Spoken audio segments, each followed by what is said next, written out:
As the sun rises on this arena, the pursuit of glory begins. Amongst the chaos, amidst the challenges, only the relentless will own the glory. Chúng tôi suýt nữa đã mất cơ hội để đi tiếp. Đáng lẽ cả team phải thể hiện tốt hơn.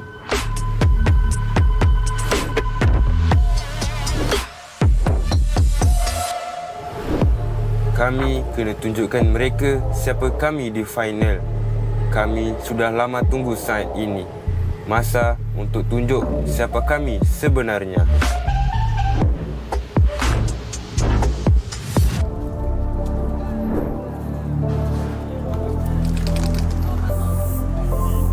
Chúng tôi đã để lại dấu ấn tại Bangkok.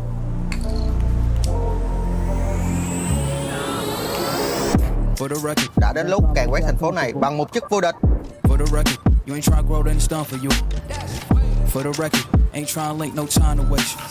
Fala, rapaziada. Mano, a gente não desiste. A gente é a Loud. A gente vai ser campeão, rapaziada. Pode anotar aí. Now I got to up price on y'all. Snake eyes on dice for y'all. Shoulders on ice for y'all. Frozen.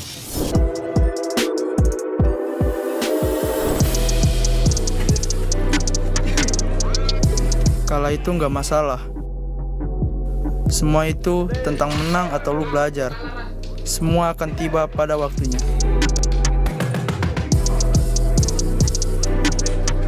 ถึงเวลาพิสูจน์ว่ามันไม่ได้เป็นแค่เรื่องบังเอิญ ถึงเวลาพิสูจน์ว่าเราพร้อมที่จะชนะ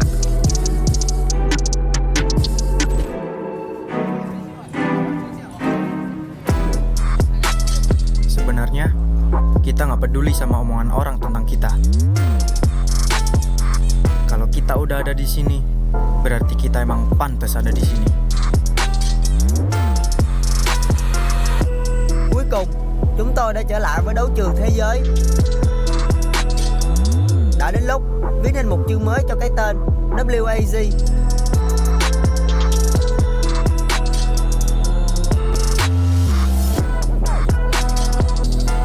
Kita akan menikmati setiap perjalanan kali ini. Tapi tujuan kita jelas. Kita siap untuk menjadi yang teratas. ผมว่านี่คือโอกาสครั้งหนึ่งในชีวิตของผม ผมจะทำให้ดีที่สุด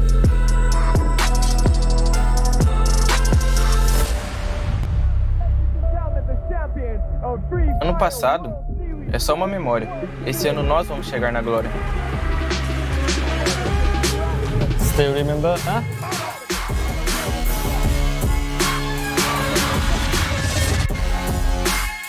Twelve teams are set.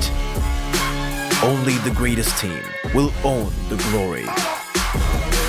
Take a seat and watch the most glorified war ever in Free Fire World Series 2023.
Ladies and gentlemen, survivors of all ages, welcome back, baby. This is the Free Fire World Series 2023, and we are all in Bangkok, ready to crown the champions of the year. My name is AJ, I'm the Mustachio, down here with the one and only Danily and my casting partner, Husky, and it is about to be a stellar day today, Danny. Stellar, I think some people are going to call it explosive. We should be seeing some explosive performances, but I'm really excited for today. I just want to say, hot damn, the graphics is good. They powered an entire city with that. They 3D printed the trophy. It's time to crown the new kings. This is where they finish the golden road. 6 more rounds until we find out potentially a new champion or perhaps a three-peat in the history of Free Fire. It is not a 3D printed trophy. Okay, it's an actual trophy. It's made out of titanium, isn't it, Danny? Well, yes, I think so. Yes, it's a little bit lighter than bronze, but it's much more easier to carry it back home if you can take it away from Thailand. This is the tournament format. You guys saw the knockout stages. We started off with 18. We now only have 12. The 12 went through 2 days of point rush, and they collected quite a number of points to start off the grand finals. As we've told you before, the past 2 World Series, the difference between the number 1 and number 2 spot has been less than 4 points. So point rush means a world of difference. And as you can see, between 1 and 2, it is $150,000 US, Husky. And we've seen that before. Last year, 2 points separated a whole world of money, right? I think $200,000, and it could happen again today based off of the point rush system because the teams are still separated just by measly 1 or 2 points. Absolutely. We go back to the usual point system. You hit the booyah, you walk away with 12 placement points, 9 points for second place. You dock 1 off for each and every single placement. Lower than that, 11th and 12th on the other hand, gets absolutely nothing. But every single elimination gets you 1 point. Yep, and some teams really love to grab those eliminations. Now, just in case we are looking at a tiebreaker, we have a couple of rules set in place. Teams will be compared for the number of booyahs first. If both teams still have the same booyahs, then we'll go for total eliminations. And then finally, we'll go based off of survival ranks in the final round. And that final round, remember, is the random map. That is insane, right?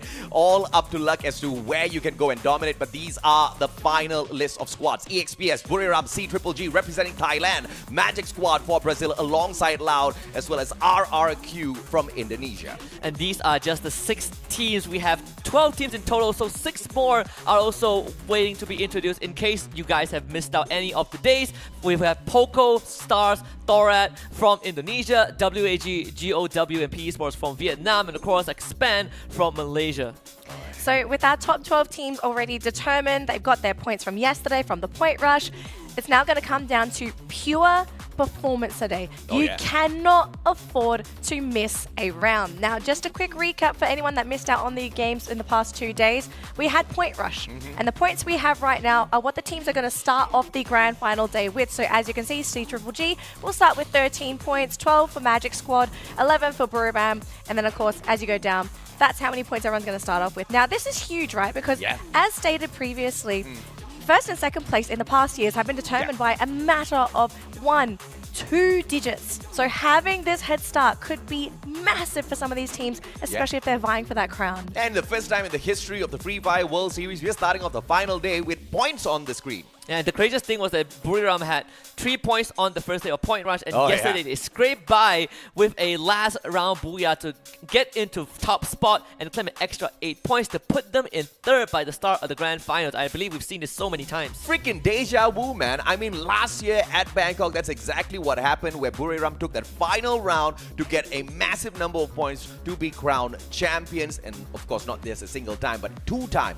world champions. But of course, thank you so much for tuning into our broadcast. If you also want to support some of our official co-streamers, do head on over to their pages as well. I'm pretty sure they have some goodies for you.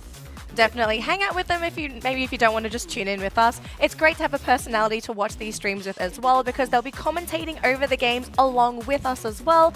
So if you want something a little bit spicy, join our co-streamers. They are an amazing, wonderful bunch of people. We highly recommend you hang out with them if you're deciding to have a little bit of a spicy stream.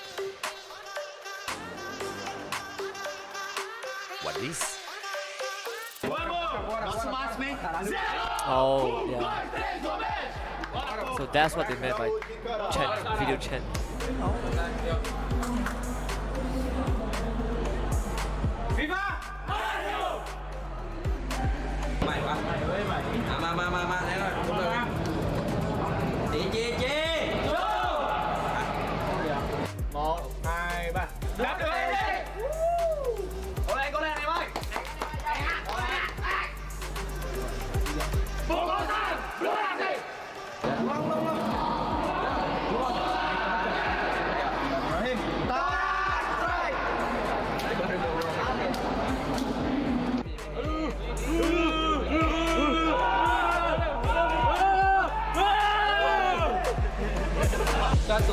2, 3. Expand! Vambora, caralho! Vambora! Pra trás! 1, 2, 3, fogue!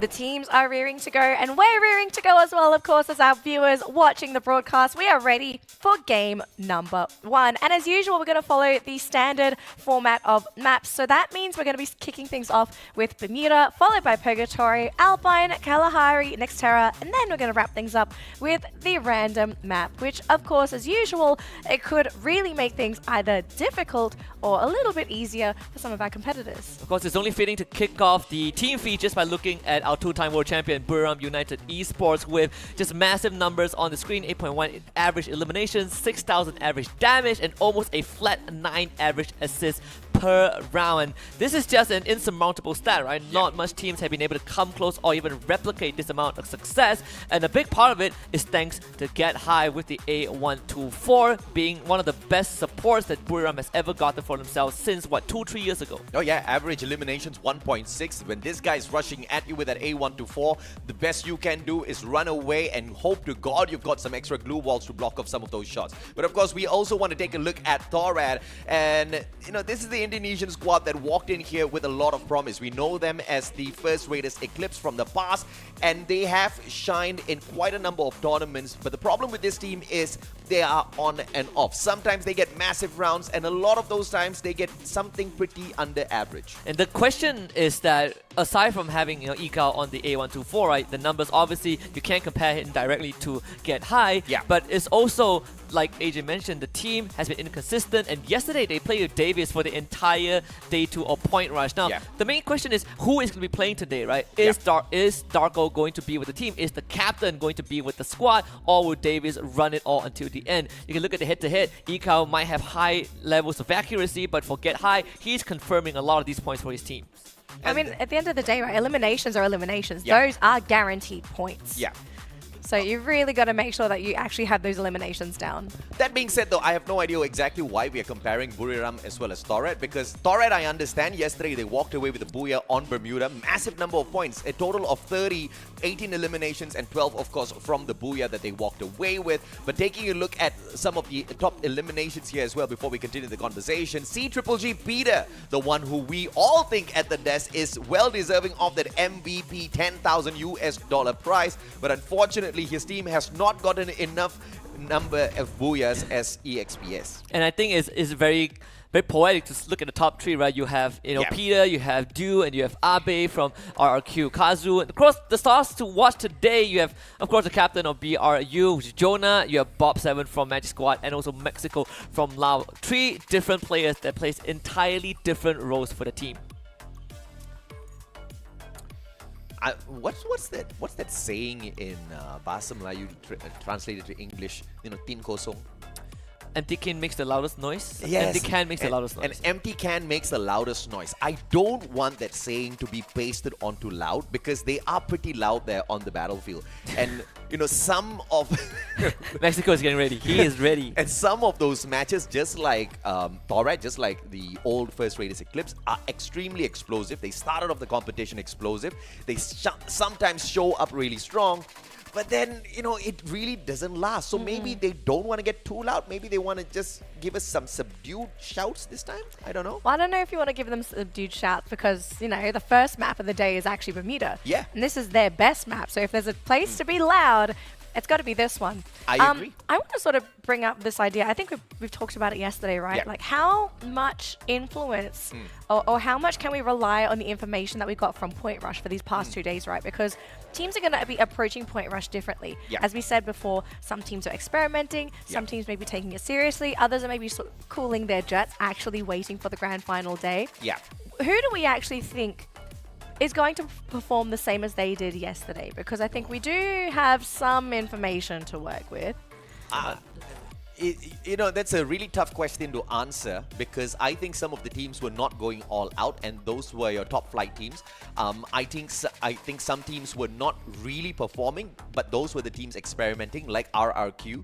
I think just looking purely at their drop spots all throughout Point Rush, it's evident that they were trying to test their own strength against multiple teams, and these were very precise attacks that they took against some squads, right? So I would say the Point Rush information we got is pretty unreliable, but thankfully we had 2 weeks of knockout stages to get this information from, and yes, you are correct, Loud does dominate Bermuda. Yeah, but at the same time, I also feel like as much as there are variables that exist during Point Rush, there are also some constants, right? I think one of the few constants is that teams from the region of Vietnam specifically have been hot, getting all these hot drop moments, right? They've been challenging a lot of different squads, and they have been the bane of certain runs in a couple of rounds. Most of the times they were the one on the receiving end of the full squad wipe in the first 2 to 3 minutes, but there are some times that they can tip the scales. Another constant is CGG have been pretty darn consistent throughout the past 2 days, and now we're looking for that full conversion into day 3.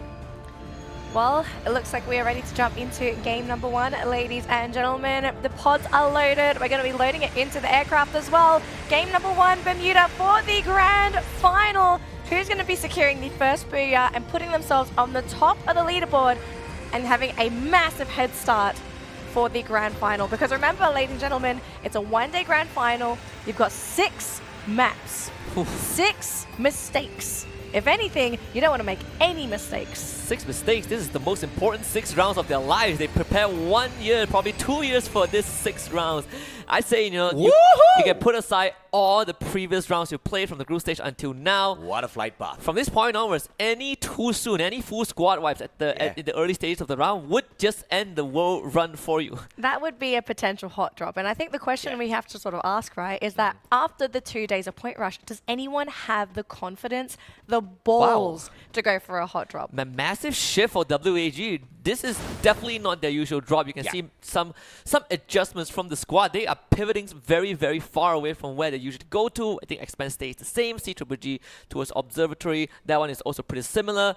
But it's good to see that Esports is going to get blessed here because there is a chance, Circle has gone to their own home ground at Cape Town. So the Vietnamese, just like you were looking for, might just perform in this game. I'm looking at Torret though. Torret is also heading towards Cape Town, right? And you know, they want to Point Rush, these 2 teams clash. Day 2, Torret moved away. Now the question is, grand finals, will they move towards Cape Town again? I hope to God they do not. Kota Tua should be the best spot for them. Yesterday, it was a little bit spicy because it was the team of EXPS that rotated out of Sentosa and went straight into Torret and PE. But it looks like Torret went looking for the blue circle this time round. Now, this is the skirmish that happened on the first day of Point Rush, exactly at this location at Cape Town. And when that skirmish happened, PE Sports, they walked away with the most number of points. Torret kind of got down and outed a little bit too early.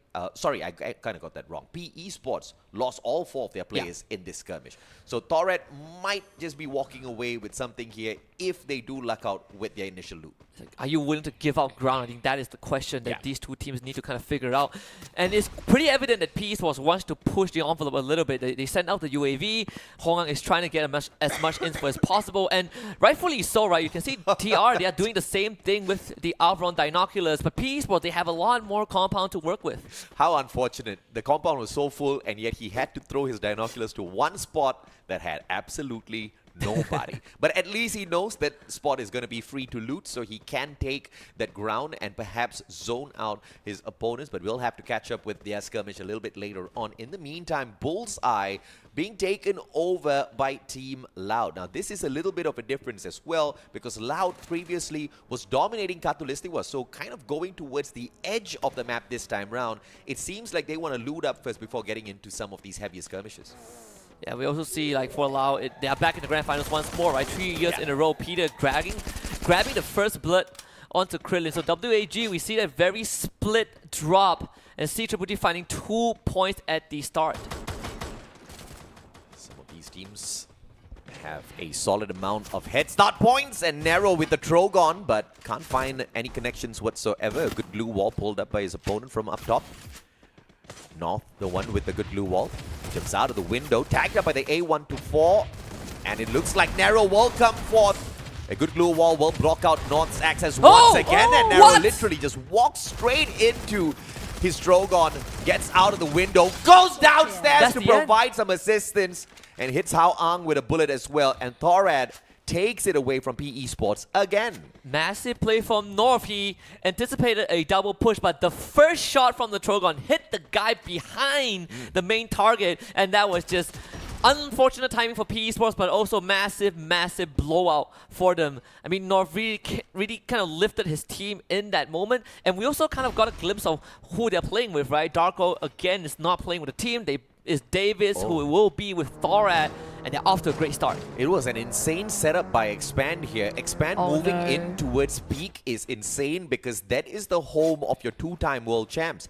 Could they be thinking of stirring the Hornet's Nest a little bit too early here? Expand might just be in trouble, but we'll have to check in on them a little bit later on. CGGG chasing WAG out of the blue, but it's not going to hurt too much. It's just the first circle. They are going to be chased out of the map if they keep running towards the south side. There's not much space left to work with. CGGG, if you understand it and kind of play a guard post, sure, no problem. I believe WAG still has another 2 members who got revived. So this is not going to be the end for them, even if these 2 members, Cyrus and Dolphin, gets knocked out. We did see an initial drop from courtesy of Cyrus, but you got to somehow fight your way out, and there's not much left for WAG. Yeah, good backstab here, but it looks like Koski is going to be a tad bit slow with the flank on the right. Peter doesn't wait for his partners to join him. Just rushes on in, hoping to fight this all on his own, and Koski actually finds the connection on the right. Cyrus goes down, Dolphin all alone. As he backs away, not close enough to protect Cyrus. Peter going in for the finisher. Drogon pops a nade first and gets the tag. A124 activated by Dolphin, but there was no way in hell he saves himself from that. Oh, this is a really tough game for WAG. They went for the split. They've been getting picked off a couple times. The team is still split. Are they only sitting on 1 player left? Oh no, they have the entire team revived. All right, so it's a reset for WAG, but hopefully they can get their macro game back up. But we are seeing a bit of an eastern circle here, so teams to the west are going to have to move on over to the right. But look at Expand. Yeah, very nice. Very nice. Just brushing by Pogo Stars. Though I think this is not entirely the worst case scenario for WAG, because CGGG chased them all the way to Remnant Village, and it is very far away from the safe zone. So there is a chance that CGGG, in the pursuit of 2 points, might have shot themselves in their foot and gave out a lot of that rotational advantage, which I think is the case right now, right? Because WAG, they find a revive, and everyone now is in the safe zone, and they got plenty of time to loot up. Expand was facing a little bit of a risk outside as they tickled Poco Stars and continued driving by their spot. Thankfully, their vehicle did not blow up, and the MCPS squad had a decent enough time to reposition. Razor with a 100-meter shot finds the connection onto GOW, and they do manage to get that confirmation on the knockdown as well. Groza in hand.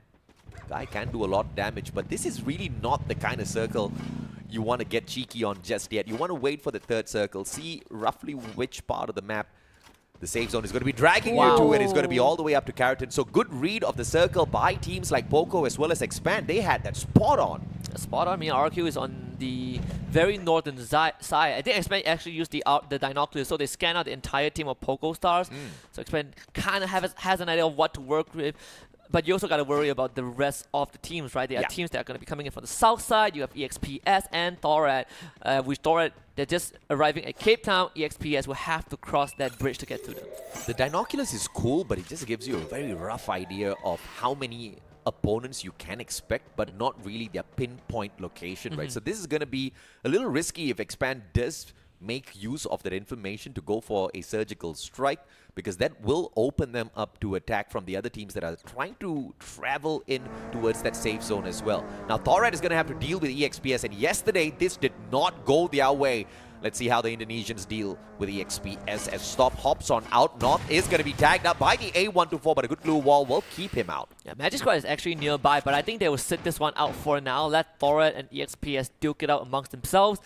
And North just making the sound decision to just back off and join his team. The UAV did get sent out by EXPS though, and North doesn't really have the line of sight to break it early on. It finally gets taken out, but I think EXPS, if they want to continue this pursuit, they can.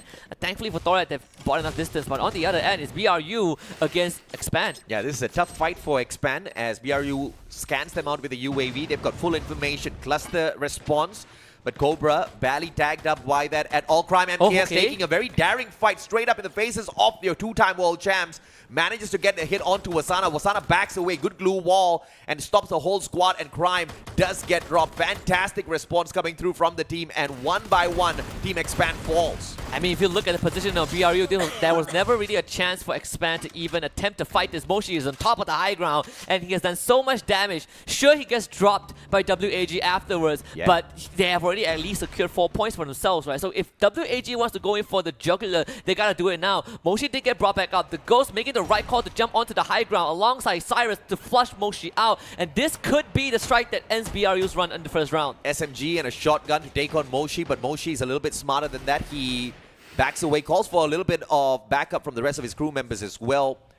And with the lower ground, he is going to be able to skirt around the two players from WAG, but he can't waste any more time. Double revolvers in hand. The cheeky stuff from Moshi. And here comes the Trogon backup. It's going to be Jonah as well as Wasana. Trogon in hand. They just pump down WAG like they're defenseless. I mean, just a very, very good read from BRU, recognizing that they just have the numbers, right? WAG not in the right position. They will lose 2 though, unfortunately, but BRU will be down to get high, and Jonah is a 2 versus 1 in favor of BRU. Not an easy fight for the Ghost to win. He does have the weaponry, but can he outlast 2 individual members from BRU? The Tatsuya dash straight through the window. The Ghost not able to find a connection, and there's a vending machine blocked off by a couple of glue walls. So get high, gets the revive onto Moshi. The Ghost now completely outnumbered. I choose to just back up, but he somehow also buys his own teammates back. Okay, wait. First of all, both teams rushed to the vending machine. One got to the front of the vending machine. One bought it from outside of the compound. Okay, smart play by WAG's Ghost, and now we've got a stacked team fight once again. Buriram with a full team revive off of Wasana as well as Moshi, and the finisher isn't going to be too difficult. Quillin once again down on the ground. Ghost buys Dolphin back, and this is just a guy making God's work here for the whole team of WAG. I think you just run.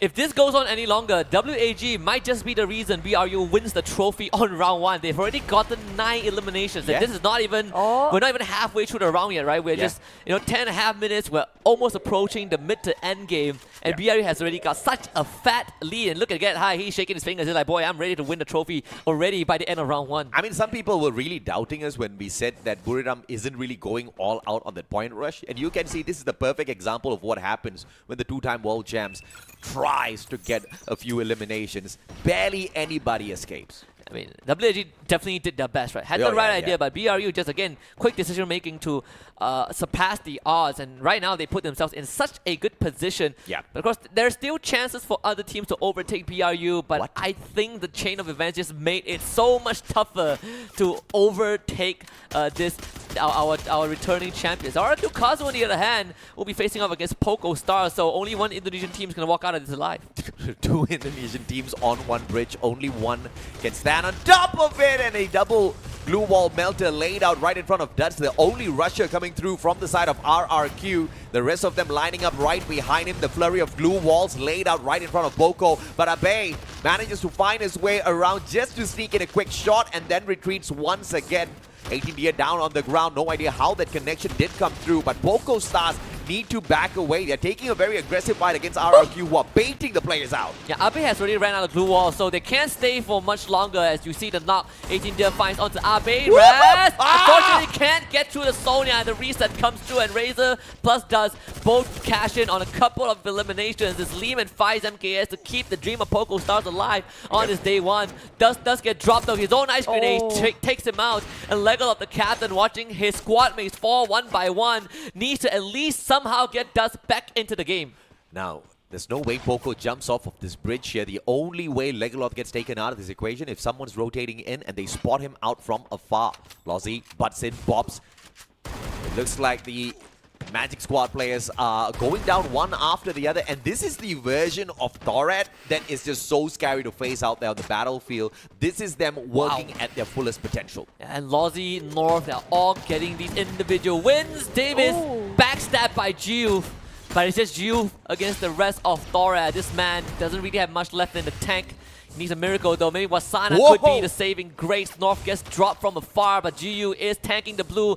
Might not have enough time to heal back up. Barely just patches his wounds up, but has to go for a very long rotation with 0 glue walls to work with. This could be the end of Magic Squad. Yeah, great play from Jiu just to sneak away that one elimination point. He saw an opportunity, he quickly took it and managed to survive through that circle as well. And now he gets into a better position, but still outside, tanking the blue. Could be backstabbed any moment now. But look at this absolute chaos that's waiting to ensue in a couple of seconds. The sheer number of players in here. I mean, Jiu got knocked down by the play zone, so MGS, they're not going to be around for any time longer. But BRU against EXPS, this is going to be very important with Jonah the first to go. EXPS might just end up ending the run for BRU and stopping that momentum that BRU has garnered for themselves at the start of the round. EXPS, Caramel looking for a second victim, gets it. At Magic Squad though will end their run in 9th place. Magic, I mean, Jiu got that double revive, but all he went to do was give away the other team's more elimination points. His brothers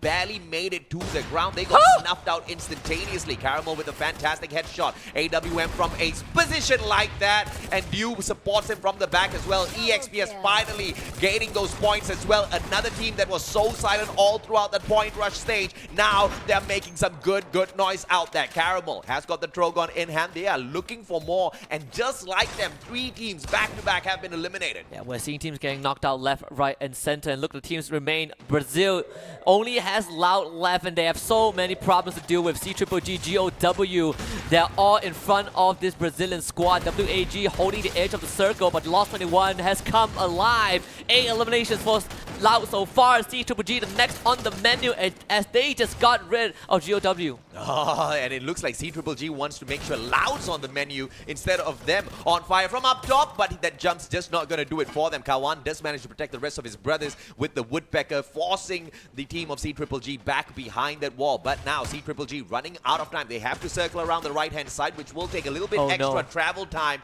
Buriram from the opposite side, and it looks like EXPS wants to put an end to them first. Riptide Rhythm is going to destroy the glue wall from on fire. They have no idea that WAG has two members hiding there. And WAG, they're just going to stay still for now. Kawan gets to knock onto on fire as Lau slowly bulldozes through the ranks of CGGG. Peter also drops. It's not his round thus far. WAG, multiple glue walls to keep them safe, and Lau still has to be aware of their surroundings though. Stop on the other end. With Psy Caramel has found the rest of BRU. Yeah, great steals off of the Brazilian squad. Team Loud just absolutely nicking away those points off of CGGG as EXPS take Buriram out. A great double nade and a final Trogon finisher did in your 2-time world champ. But here comes Brazil from that right-hand side flank. It is going to be Drax first, then meets Caramel. There's Mexico waits behind. He has no idea. WAG is going to take that backstab, and Loud's in a lot of trouble. I mean, Mexico, WG might just be the reason Loud don't win this round. It's not going to be easy. EXPS, they're setting up the defense, and look at Mexico. His back's completely exposed to WAG. UAE sent out. He should have information right now. Lost finds Caramel, but they trade one body back. Drax needs to get Lost back up, and yes, Lost will be up. Mexico, though, has to fight Dolphin and the Ghost, but the Ghost is also being pounded by Dew. Mexico ends up going down. Dolphin again being the backstabber.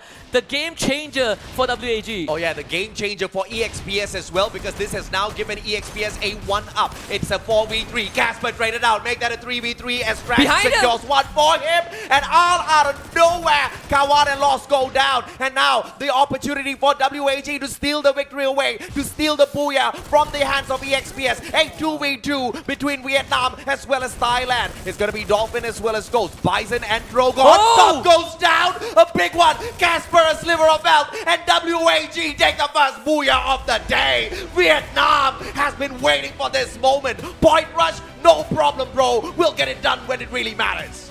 Patience is indeed a virtue for Dolphin and the Ghost. My God! I mean, the Ghost somehow was able to access a vending machine through the wall. Yeah! Against BRU, brings his teammates back, loses them anyways, and runs away with Dolphin. Remember we talked about this, right? Yeah. They ran to CGGG, got crippled, had two other members chase almost out of the map, got the revive, win in terms of rotation, and can you believe it, they get the booyah as well. I mean, if you want to get a booyah on the world stage, this is how you do it. With style, with flair. WAG, it wasn't just luck on their side, it was big brain plays, well-coordinated attacks, as well as fantastic defensive retreats that helped them survive. And I have to say, my MVP, and I'm pretty sure your MVP too, guys, the one and only Ghost. Yeah, I think I have to 100% agree with that. But man, I actually cannot believe WAG's storyline for this game. Like, I think in most cases you would just assume they would have just gotten knocked out, right? Should have gotten knocked out. They didn't. They were able, as you said, to get that vending machine, and then the late game played patiently. They could have actually went in and jumped on top of Mexico much earlier, but the fact that they waited, till Wu Loud was so invested in that fight that Mexico took a moment too much. And it wasn't by accident, right? Because we saw them do the exact same thing in this fight as well. They waited for Buriram to be done with Expand, and then they hopped on in, but they played the timing a little bit, short, right? And they got punished for that. They got good trades right back. Only Ghost was left standing. Everybody else got knocked out of the equation. It was a 1v2, and Ghost could either run away or play the riskiest gameplay of his life. And he actually went in for the revival, and we had to miss that out. That was the best play. That's the best highlight production. Which is pretty crazy. I mean, he finds a revive and escapes out into the wild. He disappeared from the radar.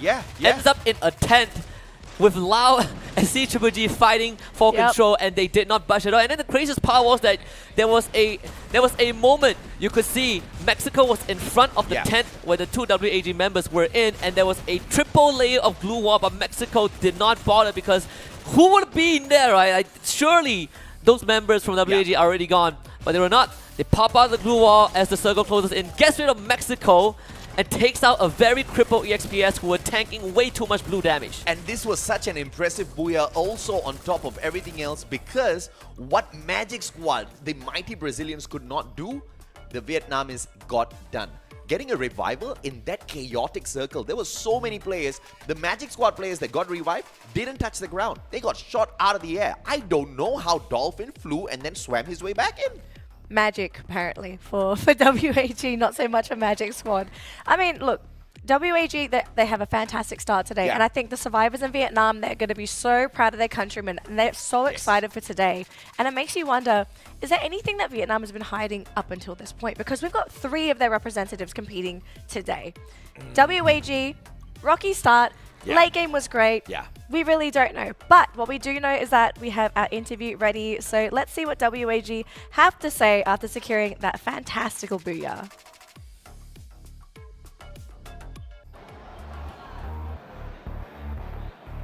The grand final day is off to a rolling start here at Free Fire World Series 2023. And I'm your host, On Patira. Get ready for thrilling matches and crowning moment. But first thing first, we are now ready to dive into the chat with the standout player from the very first gripping round. Welcome, WAG Dolphin! Congratulations for the first booyah. And in the last combat of game 1, 2 members of your team won 2 other full teams and finally get the booyah. How did you do that? Can you explain?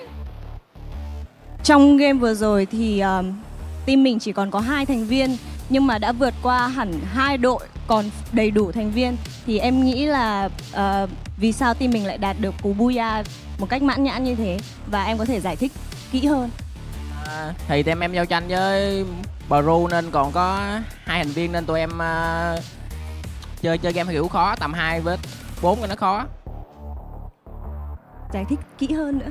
Giải thích kỹ hơn thì chiến thuật của bọn em không nói được. They want to keep their strategy as a secret, so they don't want to share too much. Alright, and it worked out because they won the first booyah, right? And what is your team target in the grand finals? Mục tiêu của team em tại vòng chung kết hôm nay là gì? Vô địch World Series lần này.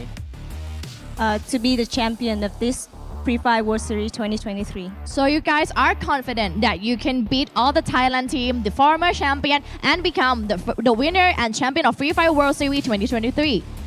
Team em tự tin là có thể đánh bại tất cả các đội tuyển khác, kể cả đội Thái Lan là đang đương kim vô địch của Free Fire World Series đúng không?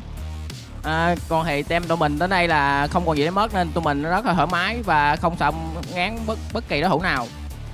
We have nothing to lose, so we're very comfortable and we are not afraid of any other teams. Last but not least, anything you'd like to say to your fans? Đôi lời nhắn gửi đến fan hâm mộ của mình ở Việt Nam. Hành trình mình còn 5 trận tiếp theo nên các bạn hãy đồng hành và cổ vũ tụi mình nha. We have 5 games left, so please support us.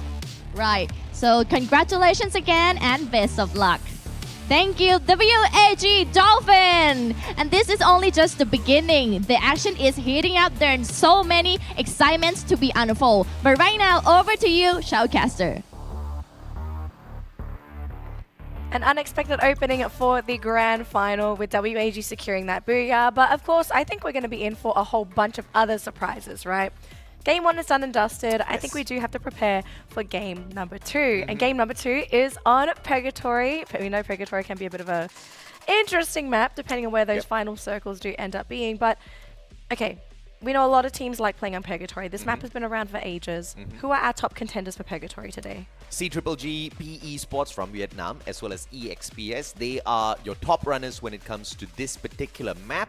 But of course, it was not very evident during Point Rush. But I think based on whatever we've seen today, we can safely put Point Rush's performances aside because clearly these teams were holding out till they got to that final day of the finals. Yeah, and again, right, there were some constants, there were some variables, and WAG was one of the teams that made variables, right? They deviated from that drop spot in the past 2 days. They made incredible rotational plays, and they ended up in with the booyah. But of course, when you look at the eliminators just now, right, people like North have 5 elims to his name, and that's off of a fantastic start in the early game. Of course, the MVP awarded over to Dolphin, which is the guy that we spoke to just now, and I think carrying the hopes of the entire region. When you look back at 2022 Bangkok, Vietnam's performance was in 12th place in the finals. They finished dead last with almost nothing to their name, and this could be a sign of the resurgence, the redemption arc for Vietnam. Dolphin's great. Dolphin got the eliminations. But clearly Ghost was the MVP, man. Without Ghost, they wouldn't have survived. Without Ghost, they wouldn't have walked away with the booyah. I mean, he's got more damage. He's got the equal number of eliminations assists as well as knockdowns. And he had the most outstanding play. And once again, without him, the team wouldn't have won.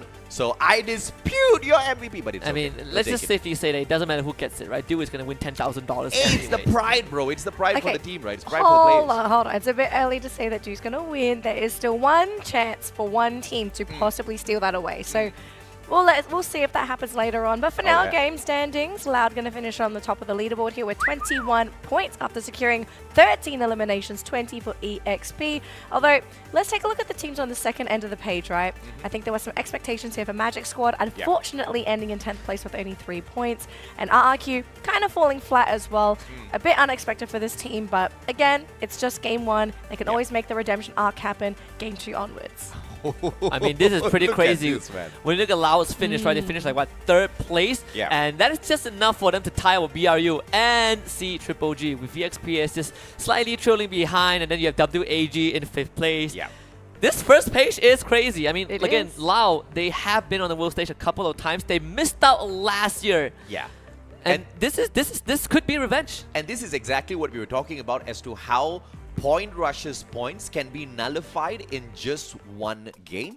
And I think EXPS, Buriram, as well as WAG have clearly proven that. I mean CGGG, who dominated Point Rush, is not in the #1 spot. Loud has proven that, right? They had a horrendous, they had a horrendous Point Rush day, 2 days. Could have been better.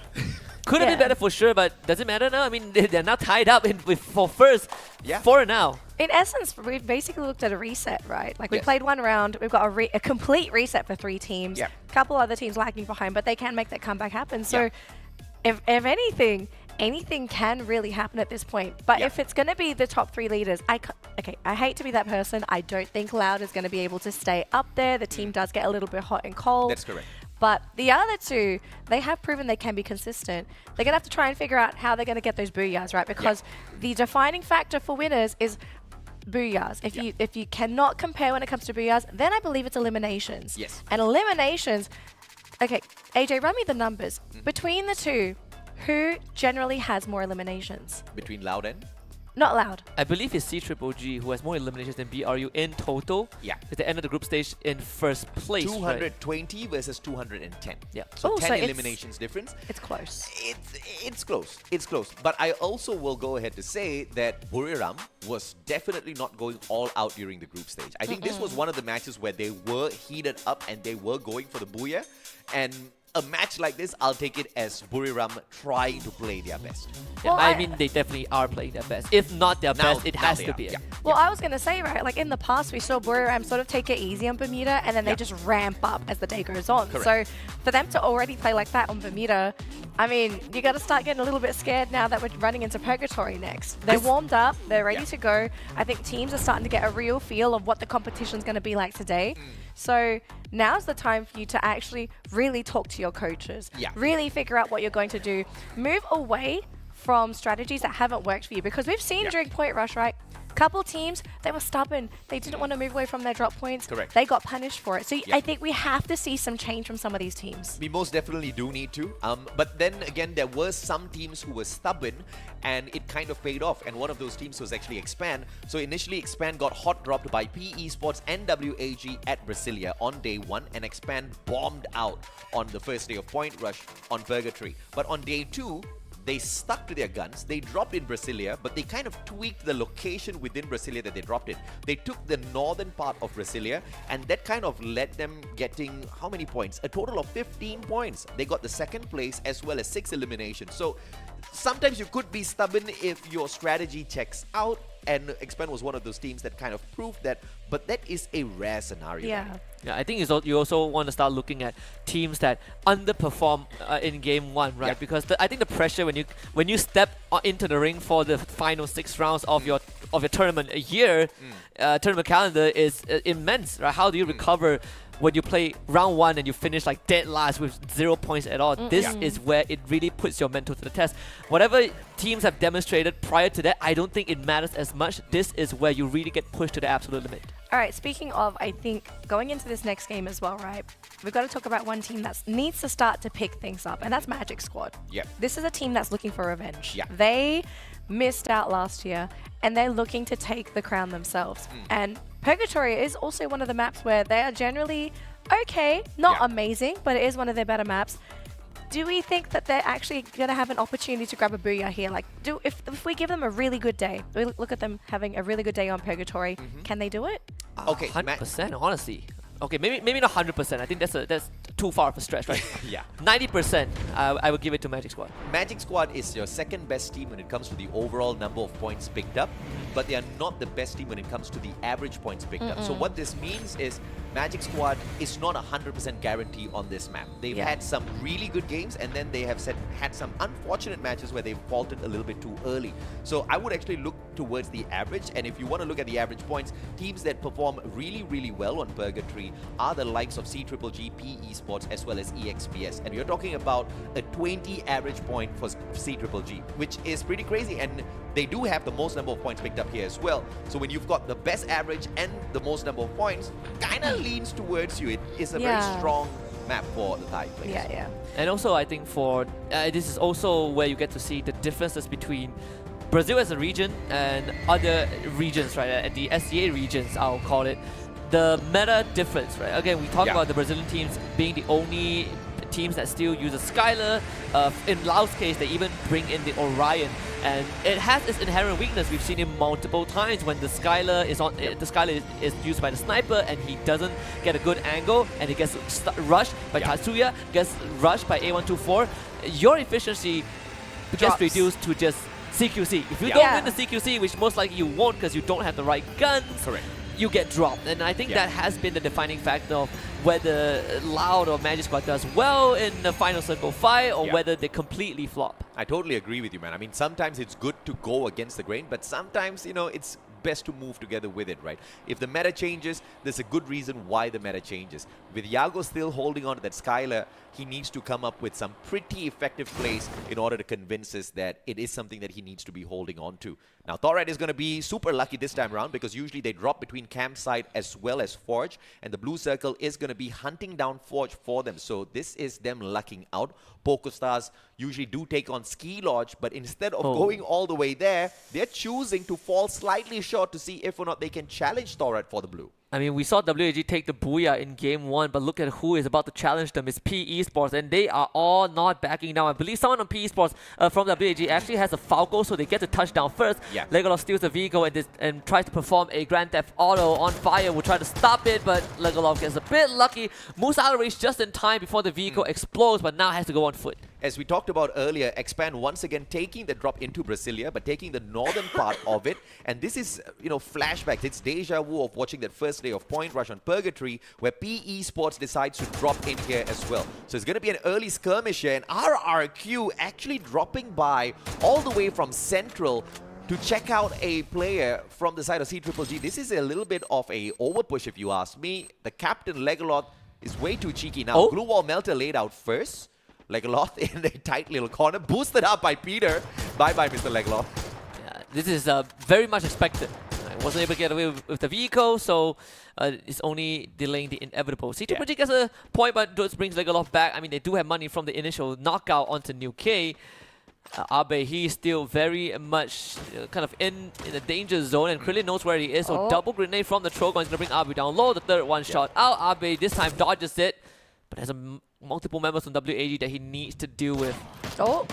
Unnecessary risk RRQ is taking here, because they could have just kept to themselves and taken a drop either at Fire Brigade or Lumber Mill, and they knew that that particular part of the island was all free and they will only come across CGGG. But instead of doing so, they take a split drop at Fire Brigade, Central, as well as Brasilia. That's just insanity on the world stage, especially on the final day of play. I mean, if they don't want the championship, the other teams will be more than happy to take it off of them. But this is an impressive play from PE Esports, losing only New K in a hot drop against two other teams, and also one stray player from the side of RRQ to get away from there and rotate long way around. And we also haven't seen the plays from WAG and Expand get taken down. So everybody's playing Purgatory super safe. Everyone's playing super safe. It's grand final weekend. I honestly do not. Okay, everybody except RRQ. Okay, sure. Yeah, RRQ's playing their own game. I don't know what's going on over there, but I think the amount of respect that's been given to everyone as well, like it's really showing. Even in the last game on Bermuda, I think we had 10 teams still alive during that full circle. Like that is almost unheard of, especially on a map such as Bermuda. So teams are really playing their absolute best, showing a lot of respect to their opponents and just not making silly plays. Because so many times we see teams just get punished for doing silly things. You know, I absolutely agree with you, and once again, we have to credit the lack of silliness to the brilliance of Garena for changing the format and introducing Point Rush and making it into a 3-day finals where you cannot win the grand finals just from the first 2 days of point collection.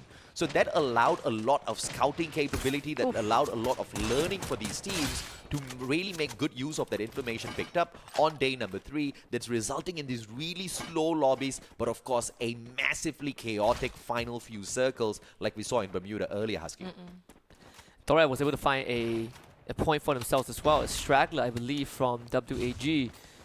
We'll have PE Esports in front of them though. Actually from PE Esports was the one who would take out. New K was the one who went down. Gets revived anyways. PE Esports pretty much gathered, so it's a 2 versus 3 occasion. Thorat having the full squad. Hong Ang already showing himself. The Glue Wall's going to get dropped. Glue Wall melted a bit out of range.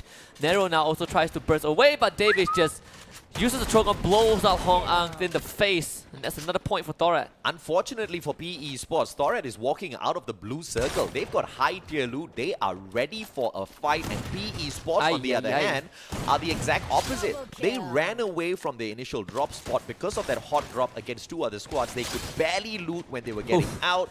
And PE Esports gets taken out in the 12th spot. And that's exactly what happens when you do not learn from that point rush, which was gifted to you. Two rounds in a row, right? I was going to say, yeah, isn't that the second round that they've come in last place? Like, this is a devastating start for PE Esports. Like, they've just been hunted relentlessly. It's unforgivable because they brought themselves to face off against situations like this. I mean, RRQ is an exception, but everybody else used the point rush stage to collect information and stay the hell away from each other. And PE Esports was like, nah, we're going to take this hot drop. We're going to play our luck. This does remind me of PE Esports back in FFSI finals, right? Had a fantastic group stage and grand final. Grand final shows up, they just kind of crapped a bit. 2 rounds of last place basically just ends their entire grand final runs. There's no more chance for them at least to bring the trophy back. But they still got to fight for the position, right? I mean, the prize pool still matters. Abe actually getting ran over by the vehicle and finally gunned down. Legolas able to trade one bag now, giving assistance to Abe. The glue wall does drop the Legolas. Doesn't have enough time to work with. He needs help right now, but his team could not provide it in time. And Lozzy will end up going down, but Thorat is out for blood. RRQ might be the veterans from Indonesia, but Thorat are the new kids on the block. Ekau against the Razor. The glue walls get put up, but Razor's gonna get flanked. Davis from behind. And Rex Regum Key are no longer the kings of Indonesia. They are gonna be knocked out. And people just keep making Thorat more and more powerful. They went into the blue, they got that high tier loot, they came across Esports, they took their loot after smashing them, and now RRQ just gave them a bunch of extra stuff by getting eliminated. Also gave them a solid number of points to work around with, so Thorat definitely excited to take Purgatory away. Insanity, honestly. I mean, to think that they are the second worst team in terms of performance on Purgatory. They collected a total of 47 points and they have an average of 9 points on this map. They're 2 points away from equalizing that. I believe me and Danny has kind of thrown this out. We're like, what if Thorat brings a trophy back home? Well, okay. Look, I felt the same way. Calm down, kids. Thank you.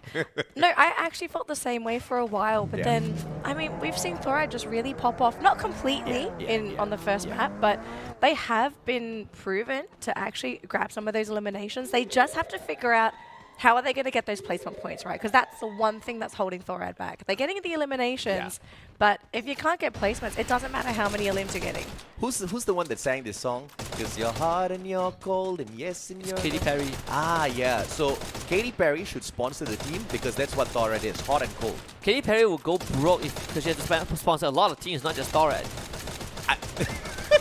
That's true. That's true. It is sponsored. Maybe she can just open up a clan called Hot and Cold.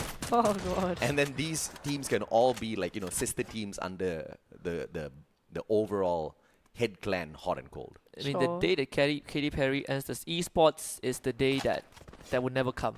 Very unfortunate. And never say never, man. I think that's Justin Bieber.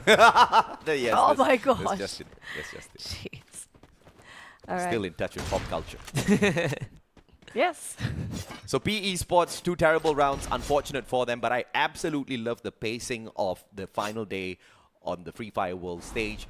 This is clear evidence that the teams have been paying attention all throughout, not just the knockout stages, but more importantly, Point Rush, where they have the very exact teams to face off against on the final day of challenge. And with all of that information picked up, it's more than enough to stay away from the battle, but there's one thing that information cannot help you with, and that is mechanical capability. Some teams like Buriram EXPS, they were chilling all throughout Point Rush because they knew they did not need to over-exit, and on top of that, they wanted to give a little bit of extra confidence to some of these teams who they knew they could just easily eat up, because an overconfident team on the final day is easy food for some of the top dogs. It is getting a bit worrying because 9 minutes in and you have 10 squads left alive, Yes, right? sir. And only 4 players. Sorry, 8 players. Yeah. So every team has the whole squad left in the lobby. And this also means that regardless of how good you are as a team, you're not guaranteed around. We've seen these messy fights play out towards the end. Thorat obviously in the lead right now. They are going to get challenged by CGGG, who are out in the open, so not much ground to work with. You can see CGGG instantly realizes that there's an obstacle in front of them. There is a circle in front of CGGG. There's Thorat, and then ahead of Thorat is WAG.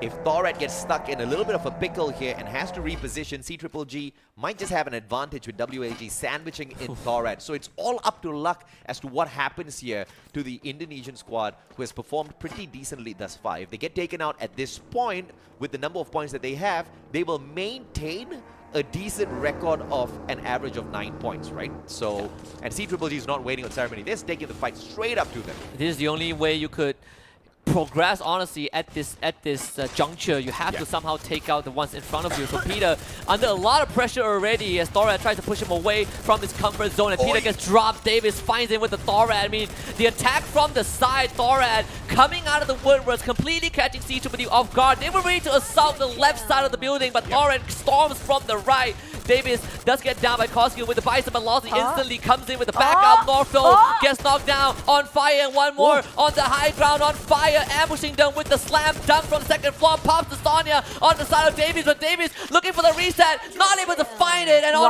fire plus one more saves the team and takes over the leaderboard. And this is case in point when we talk about the mechanical skills outweighing any bit of repositioning that you do, any bit of loot that you pick up. You have to be able to take a strong gunfight, especially against a great team like C-Triple-G. But now Buriram versus Loud. Once again, two Titans going up against each other, but Loud is getting tickled from the back as well. There's another team interfering in this fight. Oh, There's no, a Mexico. flanker, Moshi on the left-hand side. Loud's running straight towards Moshi and his AWM. Get high, tagging the three players up. Mexico really low, and Mexico lets out a Riptide Rhythm towards Moshi, taking down his defenses, and that allows Lost 21 to take the fight straight up to Moshi. Moshi goes down, and that's one of those situations where the Riptide Rhythm has really gotten the Mexico side all of the momentum. Get high now, trades out Drax. It is a 2v2. The players on the side of Brazil should be able to pull this back. A 2v2 is very doable, Husky.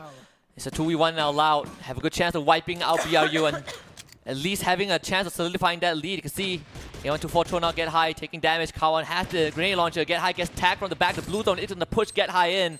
This could be an early end to BRU's run. The clusters from Kawan. He does have support from Lost 21. This should be an easy fight, but Get High, he'll try to buy him as much time as possible. Lost now takes over the frontal position. Ice Grenade to spot out Get High. He gets flashed out into the open. Glue to protect in Lost 21 with a 1v1 challenge, and Loud will be able to get rid of Buriram United. A very crucial wipeout. And what a well-played attack. It was Loud that was with the disadvantage, and it was that Riptide Rhythm, the question of running an off-meta skill on the world stage, whether it was going to pay off. You can pull it off if you have great coordination, and that's exactly what we saw. The Riptide Rhythm from the sniper took down the defenses of the flanker on the side of the two-time world champs, and without Moshi, the team instantly got nerfed and lost.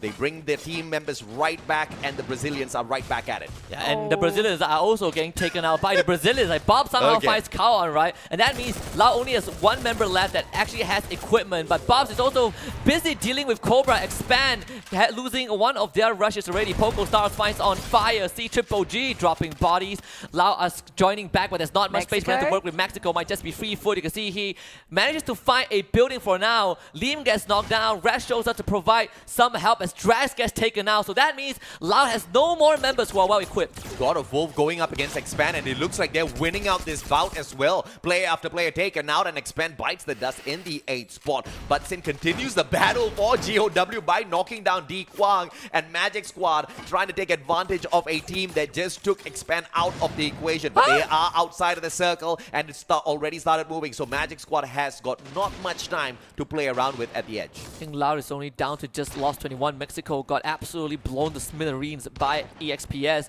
Magic Squad could be a torchbearer right now for Brazil. They are still coming in from the edge of the safe zone with the full squad alive, but this central zone is getting extremely messy. C-Triple-G with the reposition. Pogo Stars behind him. WAG still alive.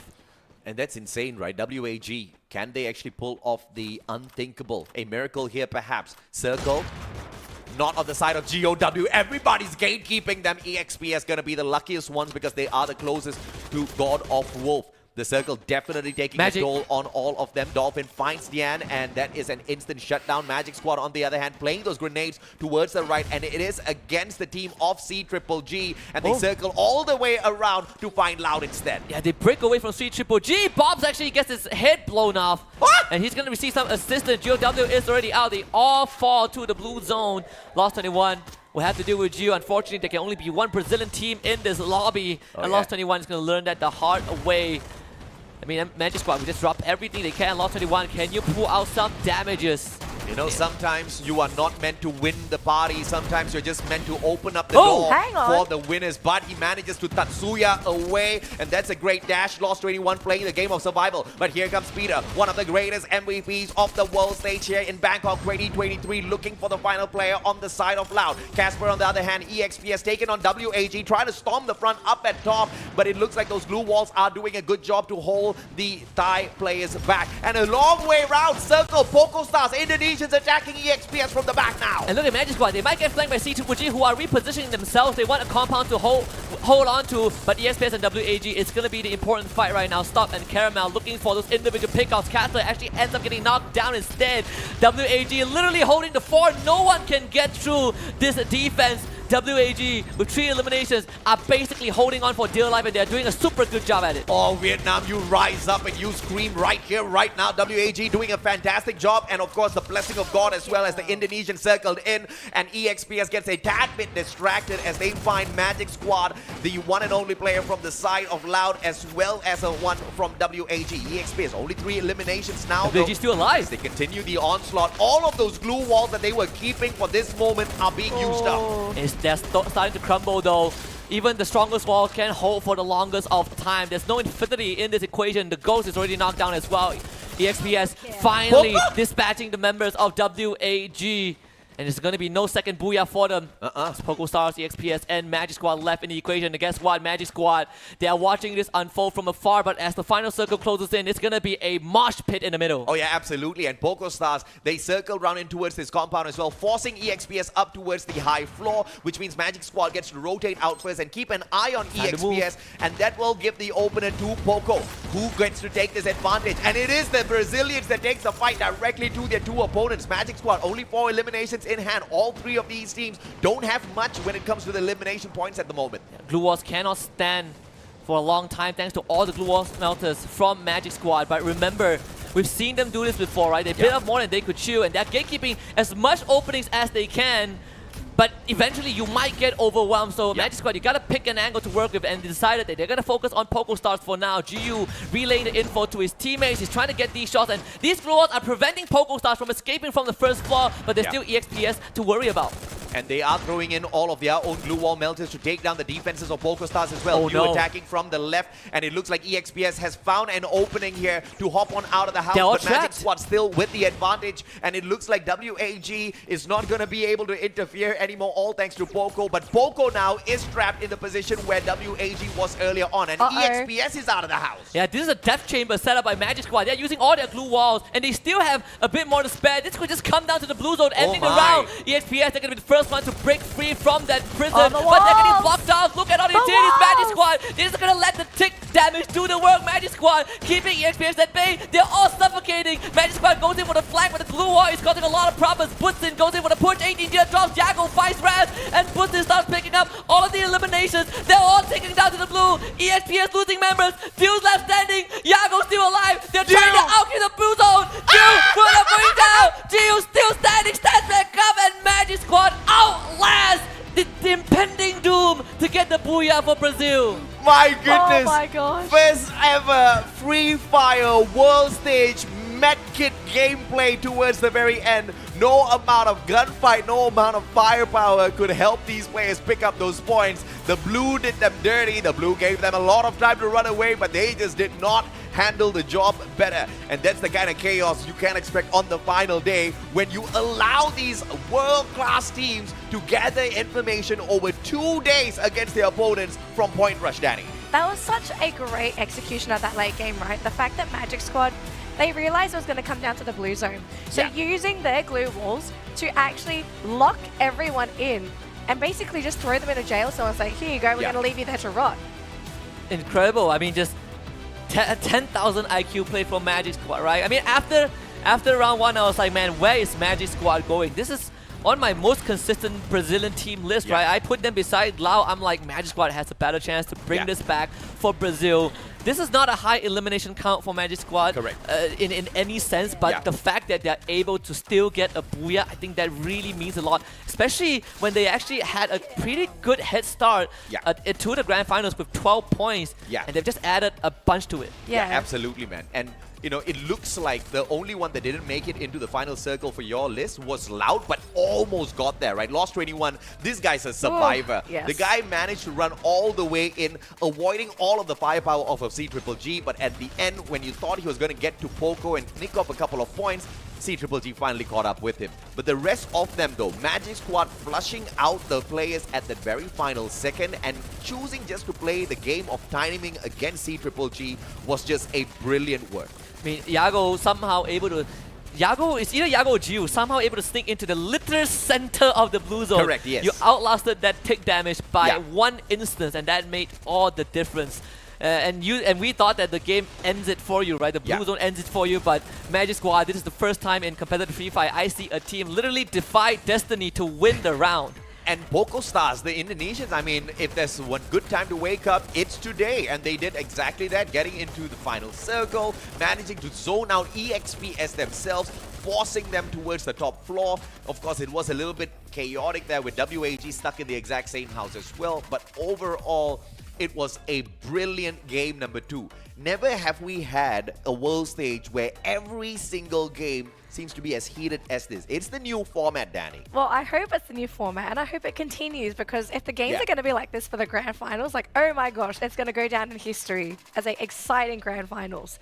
But I think, first of all, we kind of have to see what's happening on the leaderboard, right? Yeah. Because we're getting a lot of points on the board. Yes. And not many of the top teams actually got the majority of the points this round. Correct. It was actually some of the middle of the pack teams. Yeah. So really keen to see that distribution. But before we do take a look at the leaderboard, we will have an interview first, because if anything, I want to know what Magic Squad is thinking today, right? Because firstly, I love the Brazilian interviews. They're very vocal. They're very good at expressing what they're feeling and what's going on.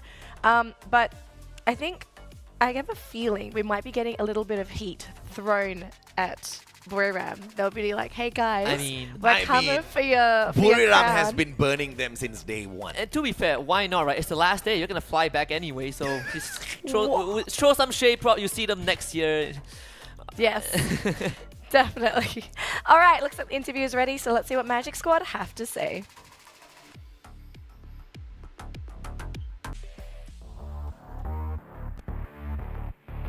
After an intense showdown in the second round, it's time to welcome an exceptional player who dominated the arena. Welcome, Magic Squad! Hi, Bobs! Congratulations for the Booyah, and it was an insane situation in the last combat of Game 1. 3 teams inside a house. How did you get the Booyah? Do you think your team was lucky in the situation? Parabéns pelo Booyah. Foi um endgame muito insano, com 3 times dentro da casa. Vocês achavam que eu consegui o Booyah ou foi uma situação de sorte? Primeiramente, obrigado, né? Mano, eu acho que ali foi uma situação bem difícil, mas depois que o Gil usou o novo futuro, eu sabia que ia ser Booyah. Thank you for the Booyah. It was a hard situation, but we saw that Gil has a new future to use. So after he used it, we know that we would get the Booyah. So no lucky. Oh, so it's all the skill and strategy, right? Who was the key player of your team in Game 2 and why? Qual foi o principal jogador do time nessa queda e por quê?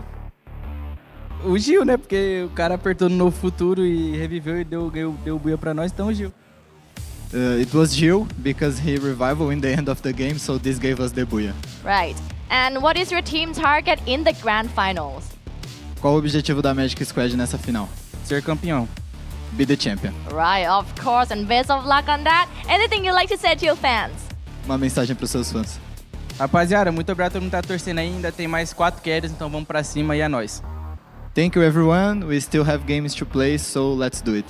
Best of luck. Obrigado. Thank you. Obrigado. After an intense showdown, which team will claim the victory next after the break? But right now, back to you, Shoutcaster. Magic Squad looking to secure that crown upon their heads, but they still have 4 more games. A lot of work to do because it's not quite over yet. But I think we're starting to get a sense of some, not security, but I think confidence is really starting to come through for Magic Squad. No.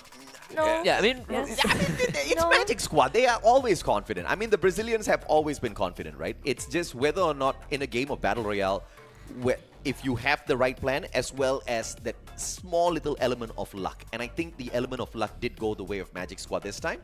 Not saying that they only need that to win. They are very capable, but it kind of gives them the edge over some of the other teams. Yeah, and I think on top of that, round 2 is actually a demonstration of how brilliant the minds of the Brazilian players can be, right? We started with, Buriram getting wiped out thanks to Loud of all teams. I'm going to go into that just a little bit because I want to marvel at the top 5 elim leaders, everyone getting 4 eliminations each on fire. One more, Davis, Stop, and of course Bob 7, which was... If you speak in Mandarin, this is a bad elimination leader. Say. Everybody's about to That's die. Cantonese. Cantonese, my bad. Wow. But of course our MVP, Bob close 7. enough, man. Close enough. Chinese, right? Like, and all Asians are the same. That's what they say. Well, no comment. No, you can't comment. Moving on. I really can't I'm comment. half Chinese, so I can. You are half Chinese? We'll talk more about that later. A124 from Bob. And it looks like they do not run the Dimitri here. And it was just all out medkit gameplay towards the very end. But I have to say, I mean, what a play from the Brazilians early on. That Skylar versus Buriram, that was a game changer. And I think that's exactly what Brazil has been waiting for all this while. Honestly, when I look back at the sequence, I was 100% sure that Loud will not walk away from that, right? But again, Mexico with the Red Tide Rhythm from the grave to get rid of BRU was massive. But again, we look at Magic Squad getting a booyah, like I mentioned then. This is not a high elimination count game for them by any means, so they only got 18 points in total. EXPS, on the other hand, was able to do just enough to tie up with them. Yeah, and of course, as you can see on the bottom of the board here, Buriram United only getting 3 points this round. So this is going to sort of set them back a little bit, and Magic Squad is going to make a very big climb up that leaderboard, and EXP Esports as well, actually. Yeah. So here's the overall standings after 2 grand final matches. EXPS sitting on top of the leaderboard with 42 points, followed by CGGG and 39 points. Loud has fallen down a little bit to 36, but Magic Squad making the climb now in 4th place with 33 points. My goodness, the Brazilians are sweating for sure. They are so close, and yet they know for a fact that they are still pretty far away from putting their hands on that trophy, because not only do they have 2 titan of teams in front of them from Thailand, they also have Buriram hot on their tails, and out of nowhere, now Vietnam wants to play for the trophy as well. WAG with a phenomenal start at Bermuda. But here's exactly where we want to focus a little bit more on consistency, right? Game number 2, they couldn't pull the same thing off. Okay, speaking of consistency, sorry Husky, but I'm going to direct this question to you. What's going to happen to Indonesia today? Because we saw Indonesia really starting to pick things up these past couple days, but now it's almost like they're cannibalizing each other. Because aren't we seeing a lot of the Indonesian teams just running into each other and knocking each other out? Yep. I want to get into that, but I just want to quickly say that Indonesia, high elim count, low placement points. Brazil, high placement points, low elim count. Well, we can talk about that a little bit later on, but before that, we're going to have a quick break. Make sure you come back for games 3 and 4.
Welcome back, survivors. This is the Free Fire World Series 2023 held at Bangkok. My name is AJ. I'm the Mustachio down here with Husky and Danily. We are your casters for the day, and it looks like the day that we thought was going to be off to a fantastically crazy start seems to be a tad bit subdued. Everybody is playing safe, Danny. Everyone's playing safe, but everyone's playing to win. Yeah. That's what's really counting here. And everyone, we can tell there are certain teams are taking it really seriously. Correct. But there are others that I'm looking at them and I'm just thinking, guys, it's been 2 games. You can't do this during the first 2 games of the grand It's just final. the World Series. It's just the World Series. Just the World Series. Not everyone wants $300,000. Okay, it's fine. As long as they take it seriously from Alpine onwards, I think I'm going to be okay. But yes, Alpine is going to be our next map. And of course, we know as a couple teams, they really like this map. It's very nice. It's cool. It's cozy. Guess what? But, Magic Squad loves it the most. They've Magic gotten, Squad, yes. what, 2 out of 3 booyahs in the past 2 days, right? Barring the last game yesterday on Alpine. I hate to be that person again. Yeah. I'm going to bring this up because it has happened before. We've seen too many times where teams need to do well on a particular map and they just absolutely drop the ball. And I fear this might be the case.